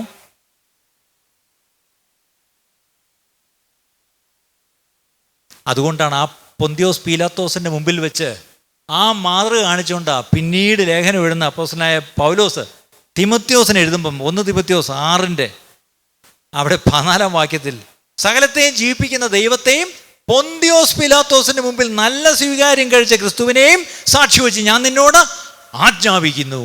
ഉണ്ടോ? ഇന്നും ചില ശുശ്രൂഷകളിലൊക്കെ ദേവദാസന്മാർ ചില ഭാഗങ്ങൾ ഒരാളോട് ചോദിക്കുമ്പം ഈ വാക്യം കോട്ട് ചെയ്താ ചോദിക്കുന്നത് കേട്ടോ. അന്ന് നടന്നൊരു സംഭവം ആ പൊന്തിയോസ് പീലാത്തോസിന്റെ പേര് കൂടെ എടുത്ത് പറഞ്ഞാ പറയുന്നത്. അന്ന് ആ പീലാത്തോസിന് മുമ്പിൽ നല്ല സ്വീകാരം പ്രാപിച്ച് യേശുവിൻ്റെ നാമത്തിൽ ആ അധികാരത്തിൽ ഞാൻ ചോദിക്കുന്നു. കണ്ടോ? അപ്പം ആ ഒരു ഇവൻ്റ് വളരെ ഗൗരവമുള്ളതാണ്. അതുകൊണ്ടാണ് പരിശുദ്ധാത്മാവ് ഇതാ പൗലോസിലൂടെ അത് എഴുതി നമ്മുടെ കയ്യിൽ തന്നിരിക്കുന്നത്. നമ്മുടെ മുമ്പിൽ നാടുവാഴികൾ നാളെ നമ്മളെ ചോദ്യം ചെയ്യും. പോലീസ് സ്റ്റേഷനിൽ കൊണ്ടുപോയെന്നിരിക്കും, കോടതി കൊണ്ടുപോയെന്നിരിക്കും, ജയിലിലിട്ടെന്നിരിക്കും. നമ്മുടെ വിശ്വാസത്തെ ചോദ്യം ചെയ്യുന്ന പല സന്ദർഭങ്ങളും വരും കാലങ്ങളിൽ നമ്മുടെ ദേശത്തുണ്ടായെന്നിരിക്കും. അന്ന് മിണ്ടാതെ നിൽക്കേണ്ടടുത്ത് മിണ്ടാതെ തന്നെ നിൽക്കണം. അതേ സമയത്ത് വായി തുറന്ന് പറയേണ്ടടുത്ത് വായി തുറക്കുക തന്നെ ചെയ്യണം. വായി തുറക്കേണ്ടടുത്ത് മിണ്ടാതെ നിൽക്കരുത്, മിണ്ടാതെ നിൽക്കേണ്ടടുത്ത് വായി തുറക്കരുത്. ഇതാണ് ആ മാതൃക യേശുവിൻ്റെ. മത്തായി സുവിശേഷം 5-ാം അധ്യായം 44 അടുത്തത് ഗിരിപ്രഭാഷണത്തിൽ കർത്താവ് പറഞ്ഞൊരു കാര്യമാണ്. ഞാനോ നിങ്ങളോട് പറയുന്നത്, നിങ്ങളുടെ ശത്രുക്കളെ സ്നേഹിപ്പിൻ, നിങ്ങളെ ഉപദ്രവിക്കുന്നവർക്ക് വേണ്ടി പ്രാർത്ഥിപ്പിൻ. Pray for your enemies. Pray. നിനക്ക് ശത്രു ഉണ്ടോ എന്ന് ചോദിച്ചാൽ ഉണ്ട്. പക്ഷേ അവനെതിരെ ഒരിക്കലും നീ അവനെ ശത്രുവായി കണ്ട് നീ ഒന്നും പ്രതികരിക്കണ്ട. പകരം എന്ത് ചെയ്യണം? അവന് വേണ്ടി പ്രാർത്ഥിക്കണം. നിങ്ങളെ ഉപദ്രവിക്കുന്നവർക്ക് വേണ്ടി പ്രാർത്ഥിക്കണം. ശത്രുക്കളാണോ? സ്നേഹിക്കണം. ഉപദ്രവിക്കുന്നോ? പ്രാർത്ഥിക്കണം. 2 വാക്കേ ഉള്ളൂ, ലവ് ആൻഡ് പ്രേ. ശത്രുവാണോ? സ്നേഹിക്കുക. ഉപദ്രവിക്കുന്നോ? പ്രാർത്ഥിക്കുക. നമ്മളാണെങ്കിലോ? ആലോചിച്ച് നോക്കിയേ, എത്ര നിസ്സാരമായിട്ട് ഞാൻ പറഞ്ഞു വിടുന്നു, എത്ര നിസ്സാരമായിട്ട് നിങ്ങളിത് കേൾക്കുന്നു. പക്ഷേ ഇത് പ്രാവർത്തികമാക്കാനല്ലേ ഈ പാട്. ശത്രുവിനെ ശത്രുവായിട്ടേ നമുക്ക് കാണാൻ പറ്റുന്നുള്ളൂ. ഉപദ്രവിക്കുന്നവരെ ഒരിക്കലും നമുക്ക് അവർക്ക് വേണ്ടി പ്രാർത്ഥിക്കാൻ, അഥവാ പ്രാർത്ഥിക്കും. എന്തോ പ്രാർത്ഥിക്കുന്നത്? കർത്താവേ അവൻ്റെ തലയിൽ ഇടുത്തി വീഴണേ എന്ന് പ്രാർത്ഥിക്കും, അല്ലേ? ലേഖനത്തിലൊരു വാക്യം കോട്ട് ചെയ്തിട്ടുണ്ട്. എന്താണ്? തീക്കനൽ, അങ്ങനെ നീ അവൻ്റെ തലമേൽ തീക്കനൽ കുന്നിക്കും. പണ്ടെനിക്ക് ഒരു പാസ്റ്റർ ഇത് പ്രസംഗിച്ചു. അവനൊരു അമ്മച്ചി ഇതെല്ലാം കേട്ടു. അമ്മച്ചിയുടെ ഭർത്താവ് രക്ഷിക്കപ്പെട്ടതല്ല, വലിയ കുടിയനുമാണ്. അപ്പോൾ അമ്മച്ചി ഇതെല്ലാം കഴിഞ്ഞാൽ മുന്നിൽ വന്ന് പാസ്റ്ററോട് പറഞ്ഞു, പാസ്റ്ററെ സ്തോത്രം, ഇന്നാണ് എനിക്ക് ദൈവം അത് ശരിക്കും മനസ്സിലാക്കി തന്നത്. ഇത്രയും നാളെ ഞാൻ ചൂടുവെള്ളമൊക്കെ കോരി ഒഴിക്കുമായിരുന്നു, ഇന്ന് ഞാൻ പോയി എന്നും കൂടി ഇടാം. ദയവ് ചെയ്ത് പോയി തീക്കനലൊന്നും ഇട്ടുകളരുത്, ചൂടുവെള്ളം കോരി ഒഴിക്കരുത്, മീൻവെള്ളവും കൂടി ഒഴിക്കരുത്. എന്ത് ചെയ്തേക്കണം? ഉപദ്രവിക്കുന്നവരുണ്ടോ? പ്രാർത്ഥിക്കണം. നമ്മളെ ശരിക്കും ഉപദ്രവിക്കുന്നവർ എപ്പോഴും ഉണ്ടാവും പ്രിയപ്പെട്ടത്. അത് വിശ്വാസവും ക്രിസ്തു നിമിത്തവും തന്നെയാണോ എന്നില്ല, പല കാരണങ്ങളാവാം. പക്ഷെ what ever it is, pray for them, pray for them. ഈ ഒരു പാഠം നമ്മൾ പഠിക്കണം. ഇത് ഗിരിപ്രഭാഷണം, അതായത് മലയിലിരുന്നപ്പം പറഞ്ഞതാ. പക്ഷേ താൻ ഈ മലയിൽ പറഞ്ഞത് അതിങ്ങനെ പറയും, what he preached at the Mount of Galilee, he practiced at Mount Golgotha. ഗലീലയിലെ ആ കുന്നിലിരുന്ന് പഠിപ്പിച്ചത് ഗൊൽഗൊഥായിലെ കുന്നിൽ താൻ പാലിച്ചു. എന്താണ് പാലിച്ചത്? ലൂക്കോസ് 23:34. ലൂക്കോസ് 23:34. എന്നാൽ യേശു, പിതാവേ, ഇവർ ചെയ്യുന്നത് ഇന്നതെന്ന് അറിയായുകൊണ്ട് ഇവരോട് ക്ഷമിക്കണമേ. കണ്ടോ? നമ്മളൊക്കെ നന്നായിട്ട് പ്രസംഗിക്കും. ഇപ്പം ഞാനിവിടെ നന്നായിട്ട് പ്രസംഗിക്കുന്നു. ഇതിപ്പം ഗലീലയിലെ കുന്നിലാണ് ഞാൻ നിന്ന് പ്രസംഗിക്കുന്നത്. പക്ഷേ നാളെ ഞാൻ അങ്ങോട്ട് ഇറങ്ങുമ്പം ഗൊൽഗൊഥായിലെ ഒരു കുന്ന് എന്നെ കാത്തിരിപ്പുണ്ട്. ആ കുന്നിൽ ഞാൻ ഈ പ്രസംഗിച്ചതും പഠിപ്പിച്ചതും പാലിക്കണം. ക്യാമ്പിൽ നിങ്ങൾ ഒത്തിരി കാര്യങ്ങൾ പഠിക്കും, അല്ലേ?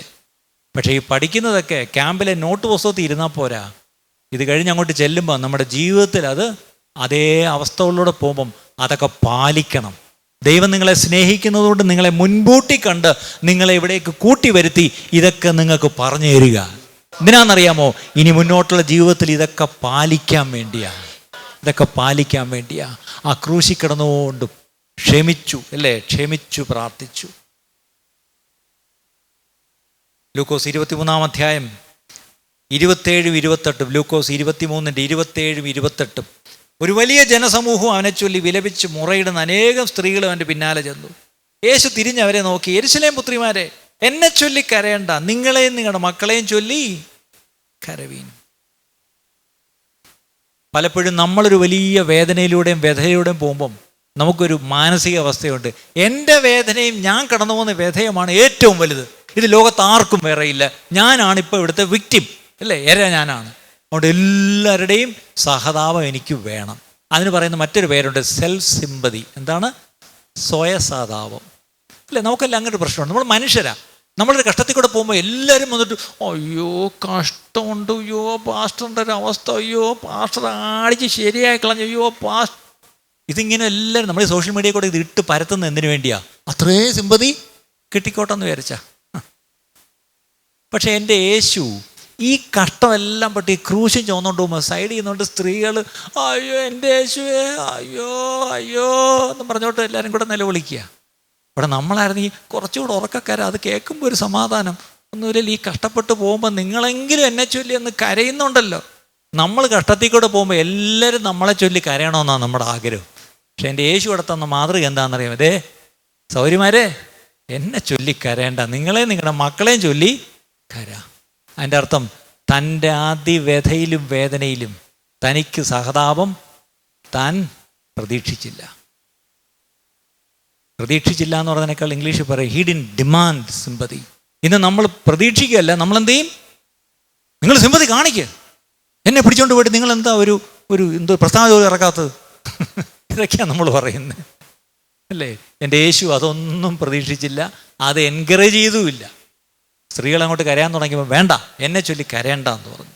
ഇനി തൻ്റെ ഈ അതിവ്യഥയിൽ ആ ക്രൂശിൽ കിടന്ന് അവിടെ വേദനിക്കുമ്പോഴും അവിടെ നോക്കിയേ, തൊട്ടടുത്ത് കിടക്കുന്ന ഒരു കള്ളൻ്റെ ഒരു ആത്മീയമായ ഒരു ആവശ്യം, അത് ഇടത്തെയോ വലത്തെയോ ഒന്നില്ല. നിങ്ങൾ ചുമ്മാ ഇടത്തെയോ വലത്തെയൊന്നും പറയരുത്. ബൈബിളിൽ ഇടത്തോ വലത്തോ ഒന്നില്ല, രണ്ട് കള്ളന്മാർ നടുവിലെന്നേ ഉള്ളൂ. ഈ നല്ല കള്ളൻ ഏതായിരുന്നു? ഇടത്തായിരുന്നോ വലത്തായിരുന്നോ? അതൊരു വലിയ പ്രശ്നമാണ്. നല്ല കള്ളൻ എപ്പോഴും നിൻ്റെ വലതു ഭാഗത്ത് അല്ലേ? നമ്മളിരിക്കുന്ന വലത്തെ കള്ളൻ നല്ല കള്ളന്, ഇടത്തെ കള്ളൻ ഏതോ രണ്ടിലൊരു കള്ളൻ. അവൻ എന്തോ പറഞ്ഞേ? അവൻ്റെ ഒരു ആവശ്യം അവിടെ എഴുതിയിരിക്കുന്നത് എന്താണ്? തൂക്കിയ ദുഷ്പ്രവർത്തിക്കാരിൽ ഒരുത്തൻ, നീ ക്രിസ്തു അല്ലയോ, നിന്നെ തന്നെയും ഞങ്ങളെ രക്ഷിക്കുക എന്ന് പറഞ്ഞ് അവനെ ദുഷിച്ചു. മറ്റവനോ അവനെ ശാസിച്ചു. സമശിക്ഷാവധിയിൽ തന്നെ ആയിട്ട് നീ ദൈവത്തെ ഭയപ്പെടുന്നില്ലയോ? നാമോ ന്യായമായിട്ട് ശിക്ഷ അനുഭവിക്കുന്നു. നാം പ്രവർത്തിച്ചതിന് യോഗ്യമായതല്ലോ കിട്ടുന്നത്. ഇവനോ അരുതാത്തത് ഒന്നും ചെയ്തിട്ടില്ല എന്ന് പറഞ്ഞു. എന്നിട്ട് അവനും എൻ്റെ കൂട്ടത്തിൽ ഒരപേക്ഷയും കൂടെ, യേശുവേ, നീ രാജത്വം പ്രാപിച്ചു വരുമ്പോൾ എന്നെ ഓർത്തുകൊള്ളണമേ എന്ന് പറഞ്ഞു. ഒട്ടനെ യേശു എന്തോ ഉത്തരം പറഞ്ഞത്? ഇന്ന് നീ എന്നോടുകൂടെ പരദീസയിൽ ഇരിക്കുമെന്ന് സത്യമായിട്ട് ഞാൻ നിന്നോട് പറഞ്ഞു. എൻ്റെ അർത്ഥം, ഈ അതിവേദനയിൽ കിടക്കുമ്പോഴും ഒരുവൻ്റെ ആവശ്യത്തിന് പരിഹാരം കണ്ടു. ഇന്ന് ഞാനും നിങ്ങളും വേദനയിലായിരിക്കുമ്പം നമ്മുടെ വേദനയാണ് ഏറ്റവും വലിയ വേദന. അതിനിടയിൽ ഒരുത്തിന് ഈ പറഞ്ഞല്ലോ പർദീസയിൽ പോകണം, രാജത്വം പ്രാപിച്ചു വരുമ്പോൾ അവനെ കൂടെ ഓർക്കണം. അവൻ അത്രേ പറഞ്ഞില്ല, എന്നെ ഒന്ന് ഓർക്കണം. നമുക്ക് അപ്പോഴാണ് അവനെ ഓർക്കാൻ നേരം. എൻ്റെ വേദനയല്ലേ എനിക്ക് വലുത്, മറ്റുള്ളവരുടെ ആവശ്യം എൻ്റെ വിഷയമല്ല. കാരണം എൻ്റെ പ്രയോറിറ്റി ഈസ് മൈ പെയിൻ. ഇന്നൊരു തീരുമാനം എടുക്കണം, എൻ്റെ വേദന എവിടെ നിൽക്കട്ടെ, പക്ഷെ ആ വേദനയിലും മറ്റുള്ളവരുടെ ആവശ്യങ്ങളിൽ കൂട്ടായ്മ കാണിക്കുവാൻ നമുക്ക് പറ്റും. എൻ്റെ പിതാവ് വർഷങ്ങൾക്ക് മുമ്പ്, തൻ്റെ വിവാഹത്തിനൊക്കെ മുമ്പ് വളരെ രോഗിയായി കഷ്ടപ്പെടുമ്പോൾ ഞാൻ കേട്ടിട്ടുണ്ട്, പറഞ്ഞു കേട്ടിട്ടുണ്ട്. താൻ വളരെ മരണാസന്നനായി തന്നെ ഇങ്ങനെ കൈത്തോമ്പിലിങ്ങനെ കിടക്കും. പക്ഷെ കാണാൻ വിശ്വാസികളെല്ലാം വരും. അപ്പം ചില സ്ത്രീകളൊക്കെ കൊച്ചു കുഞ്ഞുങ്ങളെയും കൊണ്ട് വന്നിട്ട് മുട്ടുകുത്തി അടുത്തോട്ട് വന്നിട്ട്, പാസ്റ്റർ കുഞ്ഞിന് വയ്യ. അപ്പോഴീ ശ്വാസം വിടാൻ കഴിയാതിരിക്കുന്ന അപ്പൻ കൈ ഇങ്ങനെ എടുത്തൊന്ന് വയ്ക്കും. പ്രാർത്ഥിക്കാനെന്നുള്ള ജീവനില്ല. പക്ഷേ അന്ന് സാക്ഷികളായി ഇത് കണ്ടവർ പിന്നീട് എന്നോട് പറഞ്ഞിട്ട്, മോനെ, നിൻ്റെ അപ്പൻ എന്ന അതിവ്യഥയിൽ കിടക്കുമ്പോഴും കൈയെടുത്ത് വരുന്നവരുടെ മേത്തൊന്ന് വയ്ക്കും. ആ വയ്ക്കുമ്പം അവർക്ക് സൗഖ്യമാവും. പക്ഷെ എന്നിട്ട് നിൻ്റെ അപ്പം കുത്തിയിരുന്ന് വലിക്കും. ഇതിന് നമുക്ക് ഉത്തരവില്ല, പക്ഷെ ഇതൊരു സത്യമാണ്. അതിവ്യഥയിലൂടെ നമ്മൾ കടന്നു പോകുമ്പോഴും മറ്റുള്ളവരുടെ ആവശ്യങ്ങൾക്ക് കൂട്ടായ്മ കാണിക്കുവാൻ എന്നെയും നിങ്ങളെയും ദൈവം ഉയർത്തും. പക്ഷെ അതിനുള്ള മനസ്സ് വേണമെങ്കിൽ ഈ സ്വയസഹതാപം എന്നൊരു ചിന്താഗതി നമ്മളിൽ നിന്ന് പോകണം. എനിക്ക് സിമ്പതി വേണ്ട, എന്നെ ചൊല്ലി നിങ്ങൾ കരയണ്ട, എൻ്റെ കൂടെ നിങ്ങൾ ആരും നിൽക്കണ്ട. പക്ഷേ ഈ സമയത്തും എനിക്കൊരു ശുശ്രൂഷയുണ്ട്. ആ കള്ളന് വേണ്ടി ഒരു ശുശ്രൂഷ അവിടെ ചെയ്തു. അതുമാത്രമല്ല, യോഹന്നാൻ 19:25 മുതൽ വായിക്കുമ്പം അവിടെ ക്രൂശിനരികെ അവൻ്റെ അമ്മയും അമ്മയുടെ സഹോദരിയും ക്ലേപ്പാവിൻ്റെ ഭാര്യ മറിയയും മഗ്ദലക്കാരി മറിയയും നിന്നിരുന്നു. യേശു തൻ്റെ അമ്മയും താൻ സ്നേഹിച്ച ശിഷ്യന് നിൽക്കുന്നത് കണ്ടിട്ട്, സ്ത്രീയെ, ഇതാ നിൻ്റെ മകൻ എന്ന് അമ്മയോട് പറഞ്ഞു. പിന്നെ ശിഷ്യനോട്, ഇതാ നിൻ്റെ അമ്മ എന്ന് പറഞ്ഞു. ആ നാഴിക മുതൽ ആ ശിഷ്യൻ അവളെ തൻ്റെ വീട്ടിൽ കൈക്കൊണ്ടു. അതിൻ്റെ അർത്ഥം എന്താണ്? ആ കഠിന വ്യതയിൽ ആ ക്രൂശി കിടക്കുമ്പോഴും തൻ്റെ ഉത്തരവാദിത്തങ്ങൾ താൻ നിറവേറ്റി. പ്രത്യേകിച്ച് തൻ്റെ അമ്മയോടുള്ള ഉത്തരവാദിത്തം. അതിൻ്റെ അർത്ഥം തൻ്റെ ഉത്തരവാദിത്തങ്ങളൊന്നും അപ്പോഴും മറന്നിട്ടില്ല. ഇന്ന് ഞാനും നിങ്ങളും എത്ര കഠിന വ്യതയിലൂടെ പോകുമ്പോഴും നമ്മുടെ ഉത്തരവാദിത്തങ്ങൾ നമ്മൾ നിർവഹിക്കുക തന്നെ വേണം. ഇനി ആ ക്രൂശി കിടക്കുമ്പോൾ അടുത്തൊരു വിഷയമാണ് നമ്മൾ കാണുന്നത്. മത്തായി സുവിശേഷം 26:53-54. മത്തായി 26:53. എൻ്റെ പിതാവിനോട് ഇപ്പോൾ തന്നെ 12 ലഗ്യോണിലും അധികം ദൂതന്മാരെ എൻ്റെ അരികെ നിർത്തേണ്ടതിന് അപേക്ഷിച്ച് കൂടാന്ന് തോന്നുന്നുവോ? എന്നാൽ ഇങ്ങനെ സംഭവിക്കണമെന്നുള്ളത് തിരുവെഴുത്തുകൾക്ക് എങ്ങനെ നിവൃത്തി വരുമെന്ന് പറഞ്ഞു. ക്രൂശി കിടക്കുമ്പോഴും നമുക്ക് ഓർക്കണം, മർക്കോസ് 15:28 മുതൽ വായിക്കുമ്പം ആ ക്രൂശി കിടക്കുമ്പോൾ തിരുവെഴുത്ത് ആ നിവൃത്തിയാവുന്നു എന്ന് വായിക്കുന്നു. പക്ഷെ അടുത്തത്, കടന്നു പോകുന്നവർ തല കുലുക്കി, ഹാ മന്ദിരം പൊളിച്ച് 3 നാൾ കൊണ്ട് പണിയുന്നവനെ, നിന്നെ തന്നെ രക്ഷിച്ച് ക്രൂശിൽ നിന്ന് ഇറങ്ങി വാ എന്ന് പറഞ്ഞവനെ ദുഷിച്ചു. പിന്നെ ആരൊക്കെയാ? മഹാപുരോഹിതന്മാരും മൂപ്പന്മാരും അവനെ പരിഹസിച്ചു. എന്നിട്ട് എന്തോ പറഞ്ഞു പരിഹസിക്കുന്നത്? ഇവൻ മറ്റുള്ളവരെ രക്ഷിച്ചു, തന്നെത്താൻ രക്ഷിപ്പാൻ വയ്യ. നാം കണ്ടു വിശ്വസിക്കേണ്ടതിന് ക്രിസ്തു എന്ന ഇസ്രായേൽ രാജാവ് ഇപ്പോൾ ക്രൂശിൽ നിന്ന് ഇറങ്ങി വരട്ടെ എന്ന് തമ്മിൽ പറഞ്ഞു. അവനോടുകൂടെ ക്രൂശിക്കപ്പെട്ടവരും അവനെ പഴിച്ചു പറഞ്ഞു. അതിൻ്റെ അർത്ഥം, ഇപ്പം ഈ ക്രൂശി കിടക്കുമ്പം അപ്പുറവും കിടക്കുന്നവരും പഴിക്കുന്നു, അതുവഴി പോകുന്നവരും പഴിക്കുന്നു, അവിടെ ഇരിക്കുന്ന മഹാവിരോധന്മാരും മൂപ്പന്മാരും പഴിക്കുന്നു. ചുരുക്കി പറഞ്ഞ അവിടുത്തെ മൊത്തം അന്തരീക്ഷം എന്താണ്? തന്നെ വെല്ലുവിളിക്കുക. എന്താ വെല്ലുവിളി എന്നറിയാമോ? എടാ, ചുണയുണ്ടെങ്കിൽ ഇയാൾ ഈ പറയുന്നത് വല്ലതുമാണ് താനെങ്കിൽ ഒരു കാര്യം ചെയ്യും, ഇറങ്ങിങ്ങി വാ. ഇത്രയും വെല്ലുവിളി വരുമ്പോൾ നമ്മളായാലും എന്ത് ചെയ്യും? ഞാൻ ആദ്യമൊക്കെ പിടിച്ചു തന്നു, പിന്നെ അവസാനം രക്ഷയില്ല. ഇടത്തും വലത്തും കിടക്കുന്നവനും ഫ്രണ്ടിൽ നിൽക്കുന്നവനും അതുവഴി പോകുന്നവനും വരുന്നവനും എല്ലാം കൂടെ അങ്ങ് വെല്ലുവിളിച്ച്, എങ്കിൽ പിന്നെ കാണിച്ചു കൊടുത്തേക്കാന്ന് വിചാരിച്ചു. ഞാൻ എന്ത് ചെയ്തു? ഞാനിങ്ങ് ക്രൂശിൽ നിന്ന് ടാങ് എന്ന് പറഞ്ഞ് ഇറങ്ങി വന്നു. അങ്ങനെ ഇറങ്ങി വന്നിരുന്നെങ്കിൽ നമ്മളിവിടെ ഇരിക്കുമായിരുന്നു ഇന്ന്. നമ്മുടെ പ്രശ്നം, നമ്മൾ ഈ ക്രൂശി പലപ്പോഴും ഇല്ല, നമുക്ക് ഇറങ്ങി ഇങ്ങനെ കാണിക്കാനേ ഉള്ളൂ. നമ്മുടെ പല വേദികളിലും ക്രൂശിൽ നിന്ന് ഇറങ്ങി കണ്ടടാ ഇതായി കാണിച്ചുകൊണ്ടിരിക്കുന്നത്. നമ്മൾ ആരെയും ഒന്നും കാണിക്കണ്ട. ആ ക്രൂശിക്കപ്പെടാനാണ് ദൈവം നമ്മളെ അവിടെ നിർത്തിയതെങ്കിൽ ക്രൂശിക്കപ്പെട്ടോണം പ്രിയപ്പെട്ടവരെ. അടുത്തത് അവസാനത്തെ ഭാഗം, ഒറ്റ വാക്യം. ലൂക്കോസ് 22:28, 29, 30. ലൂക്കോസ് 22 വാക്ക് ഞാൻ നിർത്തുക. ലൂക്കോസ് 22 28, 29, 30. ഇതെല്ലാം കഴിഞ്ഞ ഈ പ്രതിസന്ധിയും പരിശോധനയും എല്ലാം കഴിഞ്ഞ് പുറത്തു വന്നപ്പം ശിഷ്യന്മാരോട് പറയാ, നിങ്ങളാകുന്നു എൻ്റെ പരീക്ഷകളിൽ എന്നോടുകൂടെ നിലനിന്നവർ. എവിടാ അവർ നിലനിന്നേ? ഒരുത്തൻ വിറ്റ് കാശാക്കി, ഒരുത്തൻ തള്ളിപ്പറഞ്ഞു, 1 അല്ല 3 വട്ടം. പിന്നെ അവൻ തള്ളിപ്പറഞ്ഞിട്ട് ഓടിയെന്ന് നമ്മൾ പറയുന്നത് അല്ല, എല്ലാവരും അങ്ങനെ ചെയ്തെന്ന് ബൈബിളിൽ എഴുതിയിട്ടുണ്ട്. അതിൻ്റെ അർത്ഥം 12 പേരും കണക്കായിരുന്നു. അപ്പം ഇത്രയും എൻ്റെ കൂടെ 3.5 കൊല്ലം ഉണ്ടുറങ്ങി ഞാൻ പരിശീലിപ്പിച്ചെടുത്തവർ എൻ്റെ കൂടെ നിൽക്കാതെ എന്നെ ഇട്ടേച്ച് പോയപ്പം പിന്നെ തിരിച്ചു വന്ന് ഇവരെ കാണുമ്പം എന്തുമായിരിക്കും ആ യേശുവിൻ്റെ മനോഭാവം? എന്നാലും എങ്ങനെ തോന്നിയടേ നിനക്ക് എന്നെ വിട്ടിട്ട് പോവാൻ? ഞാൻ വന്നിട്ടൊന്ന് ചോദിക്കാതിരിക്കുകയായിരുന്നു. എന്തോടെ നീ പറഞ്ഞത്? അറിഞ്ഞേ കൂടാന്നോ? എന്നിട്ട് നീ പ്രാകുകയും ശപിക്കുകയൊക്കെ ചെയ്തില്ലേ? എന്തൊക്കെയാണ് നീ കാണിച്ചേ അല്ലേ? 2 പറഞ്ഞില്ലെങ്കിൽ നമുക്ക് തൃപ്തിയാവുമോ പ്രിയപ്പെട്ടവരെ? പക്ഷെ എൻ്റെ കർത്താവ് വന്നിട്ട് പറയാ, നിങ്ങളാ എൻ്റെ പരീക്ഷയെ കൂടെ നിന്ന്. എവിടെ അവർ നിന്നേ? ഇവർ നിന്നില്ല എന്നുള്ളത് നമുക്കറിയാം. പക്ഷെ യേശു പറയാ, നോ, നിങ്ങൾ എൻ്റെ പരീക്ഷയെ കൂടെ നിന്നവർ ആണ്. എൻ്റെ പിതാവ് എനിക്ക് രാജ്യം നിയമിച്ചു തന്നതുപോലെ ഞാനും നിങ്ങൾക്ക് നിയമിച്ചു വരുന്നു. നിങ്ങൾ എൻ്റെ രാജ്യത്തിൽ എൻ്റെ മേശയെങ്കിൽ തിന്നുകുടിക്കുകയും സിംഹാസനങ്ങളിൽ ഇരുന്ന് ഇസ്രായേൽ ഗോത്രം 12 ന്യായം വിധിക്കും. മർക്കോസ് 16:15. പിന്നെ അവൻ അവരോട്, നിങ്ങൾ ഭൂലോകത്തിലൊക്കെയും പോയി സകല സൃഷ്ടിയോടും സുവിശേഷം അറിയിപ്പീൻ. 20 വാക്യം.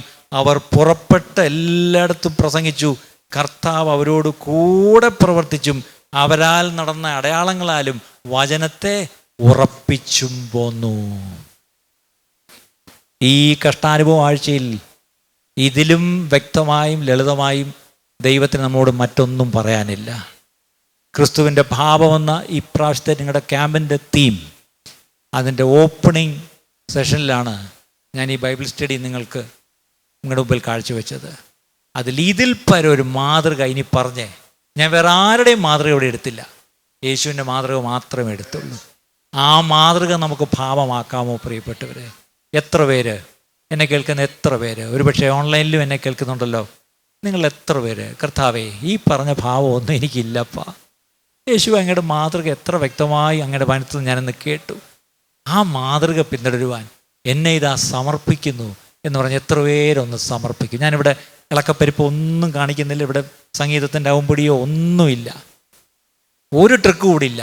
പക്ഷേ പച്ചയ്ക്ക് പരിശുദ്ധാത്മാവ് നിങ്ങളുടെ ഉള്ളിൽ ചോദിക്കുക, മോനെ മോളെ, ഞാൻ നിനക്ക് വേണ്ടി പാടുപെട്ട് ആ ക്രൂശിൽ ഞാൻ കാട്ടിത്തന്ന മാതൃക, ആ കുരിശിൻ്റെ വഴിയെ ഞാൻ പോയപ്പോൾ ഞാൻ കാട്ടിത്തന്ന മാതൃക നീ ഇന്ന് കേട്ടു. ആ മാതൃക പിൻപറ്റുവാൻ മോനെ നീ തയ്യാറാണോ? ആ ഒരൊറ്റ ചോദ്യം പരിശുദ്ധാത്മാവ് നേർക്ക് നേർ നിങ്ങളോട് ചോദിക്കുമ്പം ആ ചോദ്യത്തിന് മറ്റാർക്കും ഉത്തരം കൊടുക്കാൻ കഴിയില്ല. നിങ്ങൾക്ക് മാത്രമേ ഉത്തരം കൊടുക്കാൻ കഴിയൂ. അങ്ങനെയെങ്കിൽ എന്തായിരിക്കും നിങ്ങളുടെ ഉത്തരം? കർത്താവ് പറഞ്ഞല്ലോ, ജഡം ബലഹീനമാണ്, പക്ഷെ ഒരുക്കമുള്ളൊരാത്മാവ് അകത്തുണ്ട്. പ്രിയപ്പെട്ടവരെ, ആ ഒരുക്കമുള്ള ആത്മാവ് അതെൻ്റെ കർത്താവ് കാണുന്നു.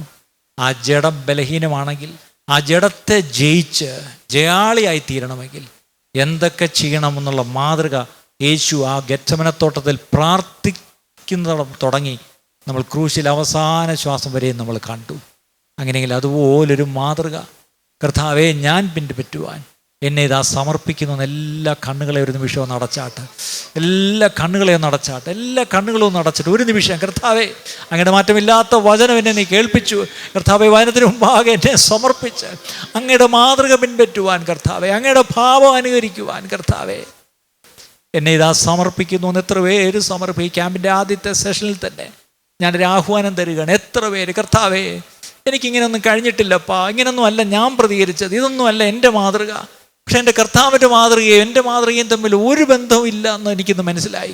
ആ കർത്താവിൻ്റെ മാതൃക പിൻപറ്റുവാൻ എന്നെ ഇതാ സമർപ്പിക്കുന്നു എന്ന് പറയുന്ന ആരെങ്കിലും ഉണ്ടെങ്കിൽ എല്ലാ കണ്ണുകളും അടച്ചിരിക്കുന്ന സമയത്ത് I am giving an open opportunity to stand up wherever you are. നിങ്ങളായിരിക്കുന്നിടത്ത് ഒരു നിമിഷം സമർപ്പിക്കുന്നവർ മാത്രം, എല്ലാവരും ചാടി എഴുന്നേക്കണ്ട. ഇന്ന് കേട്ട വചനം എന്നോടാണ് ദൈവം സംസാരിച്ചത്. ആ വചനത്തിന് മുമ്പാകെ എന്നെ സമർപ്പിച്ച് ആ ക്രിസ്തുവിൻ്റെ മാതൃക പിൻപറ്റിക്കൊണ്ട് അവൻ്റെ പിന്നാലെ പോവാൻ ഞാൻ സമർപ്പിക്കുന്നു എന്ന് പറയുന്ന ആരെങ്കിലും ഉണ്ടെങ്കിൽ മാത്രം ഒന്ന് സ്വസ്ഥാനത്ത് എഴുന്നേറ്റ് നിൽക്കുക. ഞങ്ങൾ നിങ്ങൾക്ക് വേണ്ടി പ്രാർത്ഥിക്കാം. ഹല്ലേലൂയ. ഞങ്ങൾ കാണാൻ വേണ്ടി എഴുന്നേറ്റിരിക്കേണ്ട, പക്ഷേ എൻ്റെ സ്വർഗം ദൂതന്മാരുൾപ്പെടെ കുനിഞ്ഞു നോക്കുന്നുണ്ട്. വചനം കേട്ട് കേട്ട് നമ്മളെ ചതിക്കുന്നവരായിട്ടല്ല, വചനം അനുസരിക്കുന്നവരായി തീരുവാൻ നമുക്ക് ദൈവം ഇടയാക്കട്ടെ. അതിനായിട്ട് നമുക്ക് ഒരുമിച്ച് പ്രാർത്ഥിക്കാം. കർത്താവേ, തങ്ങളെ തന്നെ സമർപ്പിച്ച് എഴുന്നേറ്റ് നിൽക്കുന്ന ഞങ്ങളുടെ മക്കളെല്ലാം ഞങ്ങൾ പ്രാർത്ഥിച്ച് അനുഗ്രഹിക്കുന്നു. അവർ മാറ്റമില്ലാത്ത ദൈവവചനം കേട്ടിരിക്കുന്നു. ആ വചന കേൾവിയാണ് കർത്താവെ അവരുടെ സമർപ്പണത്തിലേക്ക് കൊണ്ടുവന്നിരിക്കുന്നത്.